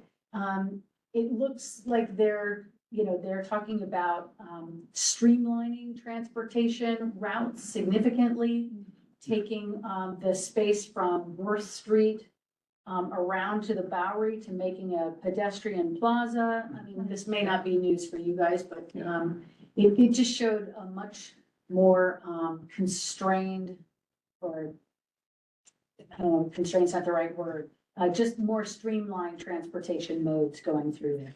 Cause it's terrifying for cyclists. Yeah, like, I mean, And for pedestrians. it's like, it's like a traffic policeman out there, in the afternoons, and it's just like, Yeah, what do but I- even what do that- I believe, what do I trust, and like. Right. It's Five-way intersection. Yeah. It's Yeah, pretty crazy. yeah, no, it is. It is insane. Next one. Next. I looked, this is actually Crash Mapper. Wow. Those are, because I'm going to go into some of the high number of injuries that are coming up that were in 2024. Just so you can see, I looked at the full year last year. And in fact, we had more crashes than I thought. I was aware of, but keep in mind, my eyes are going so bad. 51 cyclists were injured, 68 pedestrians, 147 motorists. That's a lot of people who are injured, but keep in mind, we do need cyclists and pedestrians getting more protection because there shouldn't be that many injured. How many people went through this area in a whole year? I don't have those numbers. These are just the reports. I'd like to, Hey, what was your question? How much what? how many cars went through there altogether These are, in a year, our district, and then compare it to other districts, like get a ratio and see how we add up against all of that. well, we're not worse than a lot of others. Fact is, and if you look at West Street, not surprisingly, that's one of the worst. So it depends on some of the districts have a lot more really busy roads, such as the Midtown. The parts of FIDI, it's like. I believe council district 1 is. Number one. Number 1 per capita as far as the number of injuries. For deaths. It is, because the number of senior citizens in CB3, really around Canal Street is pretty horrific. If you look at Canal Street here, they just have the next stretch. We don't have the eastern portion. They do. And they do have they are the number 1 for senior citizen deaths in traffic, Canal Street. Canal Street. CB3 is, but Canal Street is real high. I mean, you can see it down there. It's pretty sad when you can see a road outline like that. But Canal Street and West Street are both very obvious ones. And so with both being redesigned, do play a role and speak up because those are 2 major roads that are problems. This one, talking about bad luck or this sad commentary on our streets. Yeah. 95-year-old woman survived Nazi occupation. She survived Chernobyl. She survived COVID-19 and was killed by a driver crossing the road. Pretty sad. Next. Yes. I changed it, yeah. Read it. Oh, and just so people realize that these things are not even just local, these are international issues. When even the World Bank convenes an e-mobility summit, the issues we're dealing with are much bigger than just us. So I have too much to read. Next. And this was already referred to by Evan. How many have read about the heavy e-bike proposal that the governor made? I mean, I haven't read about it. I just heard about it today, and I feel like So really quickly, The 'cause I'll e-bikes tell you- already fall into moped because of how fast they go. It doesn't matter how heavy it is. you'll see nobody's happy with it. Next. And it gets down to your point, but sort of backward. They were made legal. She wants to reclassify the class 3 e-bikes, which can go 25 miles per hour if they're legal, which not all of them are, but nevertheless, if they are, they're just 25 miles an hour, but nevertheless. Next. She wants them reclassified as mopeds. The problem is very few of them reach 100 pounds. I thought that the moped designation was how fast it could go, not how heavy. She would create another moped, but she wants to make them a moped. Well, Which- but they are moped because of how fast they can go. It's just the speed. Like when I was doing that research for that thing that I did about the, registering at the, Right, yeah, like want to say, right. point of sale, it was just the speed was what was. Wasn't the speed for the bikes, but the mopeds were like separate category? I Right, feel like the they're by bike state should, law, they are. I feel like well, they weren't for a while. They should have just ended up being under the same categorization. There are people arguing now, because there have been some op-eds recently, the class 3 e-bikes shouldn't exist at all. Either make them mopeds or get rid of them as the void and tell people just go to mopeds and have electric mopeds. But otherwise, it's just too confusing. And they feel that 25 miles per hour is probably a little too aggressive. 20 miles per hour, the class 2s. Again, So that discussion is starting as well. and then you might end up with actual war, with just, starting to sort of, denormalize like mopeds and bike lanes, real mopeds. It's an issue. Yeah, somebody was upset with me for riding in the street on like straight up Ducati. They were like, you need to be in the bike lane. And I was like, I sure don't. I'm definitely not gonna get in the bike lane. And they just didn't know. And this was a driver. And he's like, well, you're going too slow. I was like, I'm 25 miles an hour. This was recent, right? This was a couple of years ago. It wasn't that long ago. I was like, I'm going 25 miles an hour. I'm going the exact speed limit. I'm not gonna ride in the bicycle lane going 25 miles an hour. And he just wanted to go faster. But yeah, it was wacky. And his girlfriend started hitting him. She was just like, leave people alone. Speed limit. And I was like, wow, that's a anyway. Before we go on with that, Kate, did you want to talk about some of the updates on the projects? Because the slow streets reminds me of that. Slow Sure. zone. Thanks, Betty. Can you all hear me? Hi, Kate. Hi. Nice to see you all virtually. So I'll first mention for Chinatown Connection, we would like to come to CB1 in March to give an update on some of the information that was most recently shared with the working group. So I'm in touch with Zach about that. And a few other points Zach and Betty had reached out to me about. Just general things in CB1. So for Canal Street, we're still developing our proposals before we come to the community. And the same goes for the FIDI pedestrian study. So we'll be reaching out to CB1, hopefully later this year with more firm timelines on both of those. For the regional slow zone, which we talked about a few months ago, that was creating the first slow zone in Lower Manhattan below Canal Street, reducing the speed limit from 25 to 20 miles per hour. Those signs went up before the end of 2024. For the time being, we are not changing the speed limit on West Street. As you might recall from the letter that was sent to CB1, we initially were going to include that in the slow zone, but we're holding off on that per the state DOT's study of West Street. And where another item, Zach asked about Weezy Street, which we met with. We had a walkthrough with CB1 and the Port Authority in the summer of 2024. We're still working on a proposal for upgrades that we're hopefully going to come to you with either in the spring or summer of this year.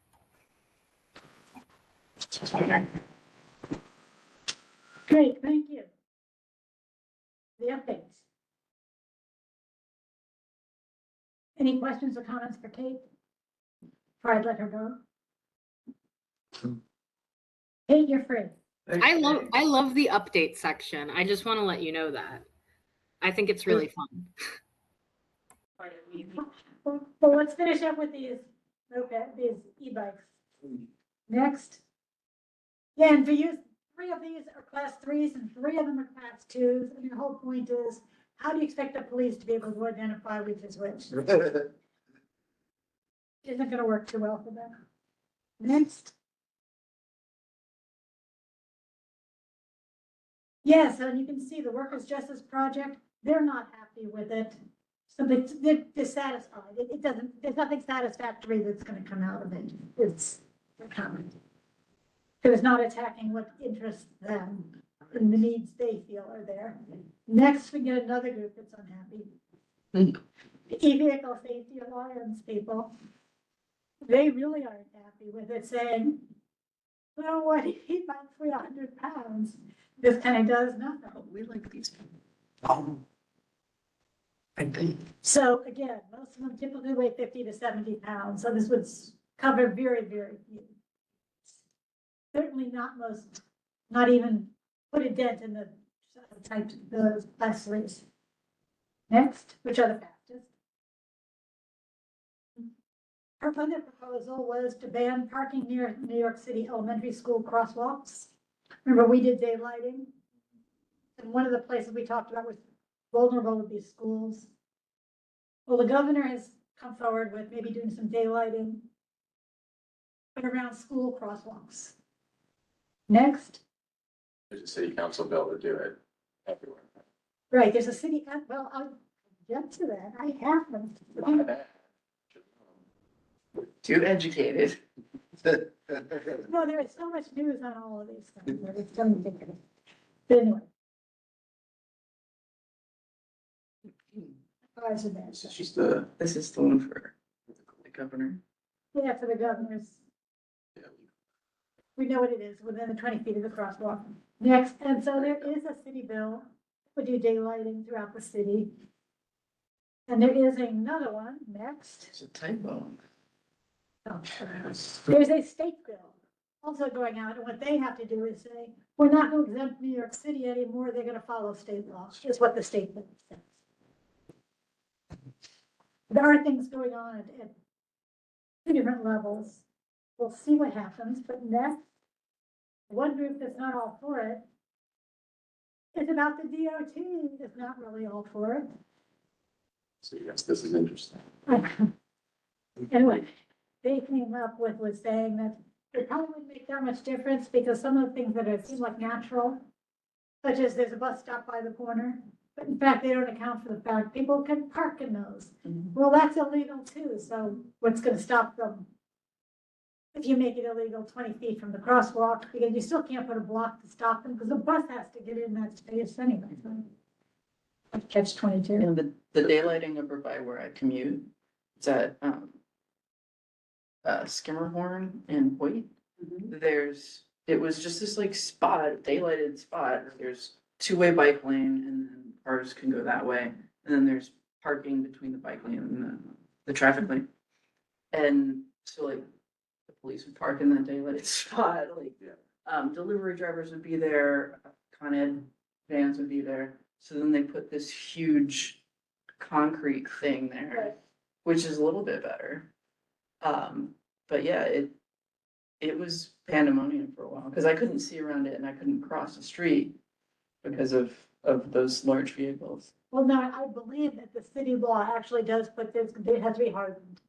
Yeah. As a court. But the objection of the DOT or the comment is, if you don't put something out to block it as if it was a whole lane going up to the corner, you can have cars that make a turn, that are gonna cut the corner. Yes.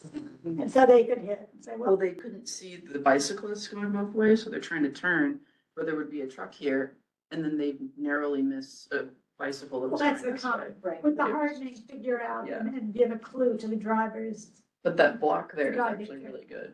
This was something that we had talked about when we initially did our, like, we kind of knew this. I feel like a lot was made of this report, but like, you know, kind of knew.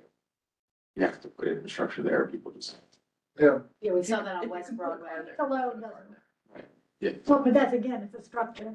But if it's just paint, it They doesn't- tried the quick curbs and the paint near Balloon Saloon and found that it was Balloon Saloon's parking. Yep. You know, to do quick, you know, loading up and go. And they put the big granite blocks out and, that prevented both the parking issue and also the quick turn around that corner. There's a lot of kids that are crossing in that area. It's very dangerous. It's a very dangerous corner without that Is it, block. is it on the sort of front end of the right turn or the back end of the right turn? So I've noticed, It's on left turn off of West Broadway onto Duane Street. The northeast side of the corner. is it one-way street? West Broadway is one way and Duane Street is one way. So it's one way to one way, left turn. And at first they did yellow paint and quick curbs and it wasn't effective. Then they dropped the granite block. And that's been much more effective. You still have, issues with bicycles coming through there, running that light. You know, so you still have issues at that But you can see intersection, them. but you can see them. As a pedestrian, you can see them. Yes, so the daylighting is, I think, an Yeah, improvement. no, it does help, because for me, there's a corner near me, and that's block in fact, where there's a little smart car, so it parks. Oh, yes. Corner, and I'm within a camper, and there's a light, and nobody can see me, and I can't see anybody, and that's true of pets and children as well, because they're more my height. It's ridiculous, I'm going out completely blind whenever I go out, and the people driving start honking and going crazy, and you say, what did you want me to do? Right. As are women pushing a stroller or men pushing a stroller and they Which is ahead of can't them, and it's short. eat out, you know, they ease out to see if it's safe and then they put a child in and stuff. It is a hardening is needed. Yes. Revocable consent, just to know what's going into effect, because we've gone through these, the revocable consents for the battery swapping, more things for our sidewalks, was effective the first of this month. Next, what are the rules went into effect? The micro hubs pilot program, which in fact, Rana spoke about, it's a pilot program. There is one on the Upper West Side, and then that's the only one in Manhattan. But they're gonna be done, that's gonna be started to be set up this month. So it'll be interesting to follow and see how it works for them. Micro hubs is. We'll go to the next one, because I think the next one's a picture. That'll explain it better. Yeah, micro hubs, so some of them, they're actually going into loading zones or indoors. Other ones, like on the bottom one, they're using some of the street curb. That's where you see the big trucks, and then all the packages are just taken out of the trucks. Then they're redistributed to parks or whatever. That's what they're talking about from micro hubs. Okay. And the one, obviously, down at the bottom, being in Manhattan, is more like what we're used to seeing around our streets. Where I come from, we call it lumping. Well, we'll try out micro hubs and see if that organization. Lumpers.org, it's a whole thing. Crosstalk. Cross-talking. I think it's called. nothing. Next, It is obstructed when it's place. like. This kind of got me too. I didn't realize how little was actually in the laws. But DOT passed their laws going into effect on the sixth, so it's a tomorrow. Wait. Has that already been done? No, and go to the next one, which is pretty amazing. Here's the terminology they put in there, and I thought, I can't believe this wasn't already in here.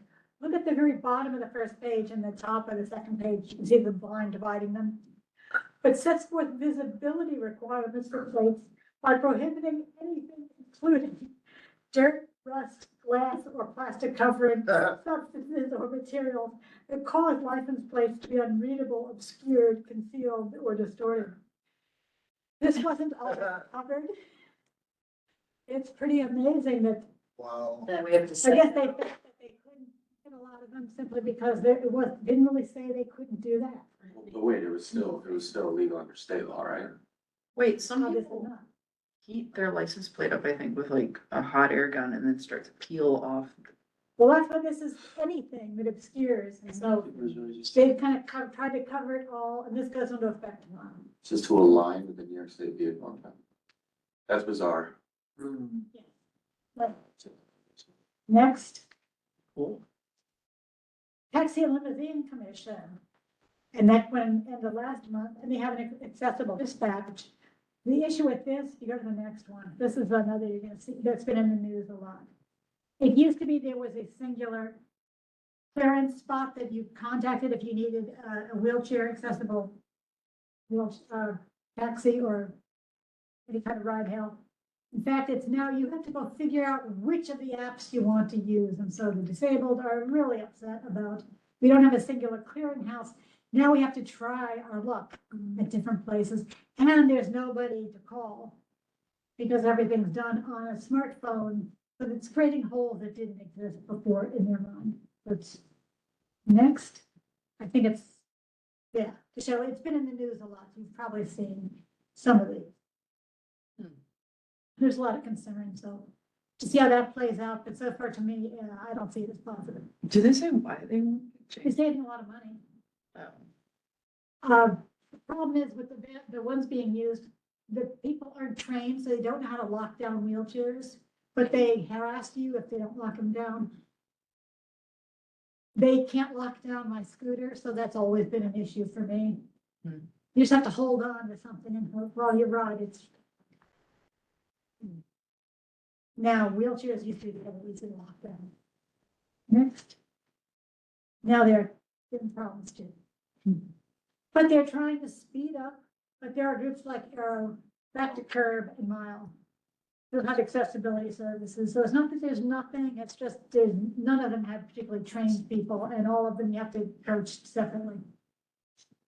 Next, something more about it. In case I gave the impression that the autonomous vehicles for larger vehicles, not private vehicles, was mostly Waymo, it's not. There are a lot more than that. And May Mobility, here's one of them they're using, but there's Tesla, of course, Chinese companies and more entering this field. Next, so my alma mater, there's May. For those who brought up with the Empire Clean Seas and said, why don't you just offer driver trade, commercial driver licenses, training? If there's such a shortage of getting them, they are. Here's their informational, I just want to show you that when they said, no, we are going to do that, they are doing that. And the drivers don't have to just be interested in environmentally friendly vehicles. It can be any kind of truck. It's a right out there commercial driver's license. Next. So this is like a webinar to learn how to do it? Or do they have a? You prepare for the license. Prepare for the licensing exam. Okay, cool. For those who are following the California fires and saw that, yes, there was a lithium ion battery storage area. That was pretty spectacular with lit fire. Next. And this is kind of going to the humorous side, not really, but if you've ever noticed down here, we have a lot of vehicles with really heavily tinted windows, which are actually illegal. I thought this post was funny about it, showing some of them, which they are all around. You look at the next. When he complains about, when this person complains about them, as soon as he, but may not be. He said about 50% of the time he gets, they have a medical exemption. These are medical exemption. It says, does New York City have a disproportionate number of police and other employees with these particular jobs? They qualify for medical exemption. And it is kind of ridiculous. But that's our 311 system. Oh, that's adorable. Wait, is this real? This has to be. No, that's gotta be. That is a very cute picture. Real. It is a. No, that's not real, is it? No, chickens don't even look that good. Ugly. Right? Yeah, it's like the top part. Baby. Yeah. Peacock. Cute. Gonna get all kinds of weird stuff on the, oh, no, but they look like that. Right. Yeah, they don't have the feathers. But, oh, this was got feathers on his head. I don't know. Oh, man, I look at these pictures for it. Okay. Nice. They do. Oh, look at these cute things. Thank you, guys. I'm not looking at your pictures anymore. I'm going. Good night. Good night. Good night. Good night, everybody. Is that real? There's no way to know anymore. Exactly, that's right. It's impossible to say. The plumage on the head doesn't look right. Oh my God, no way. Adobe All right, stock. there's a Snopes about a baby peacock picture. Until you say that. And And why would a an baby image went chick viral into a beginning around traffic April cage? 2023, authentically showed There a are real rare white baby ones in peacock there. with bright blue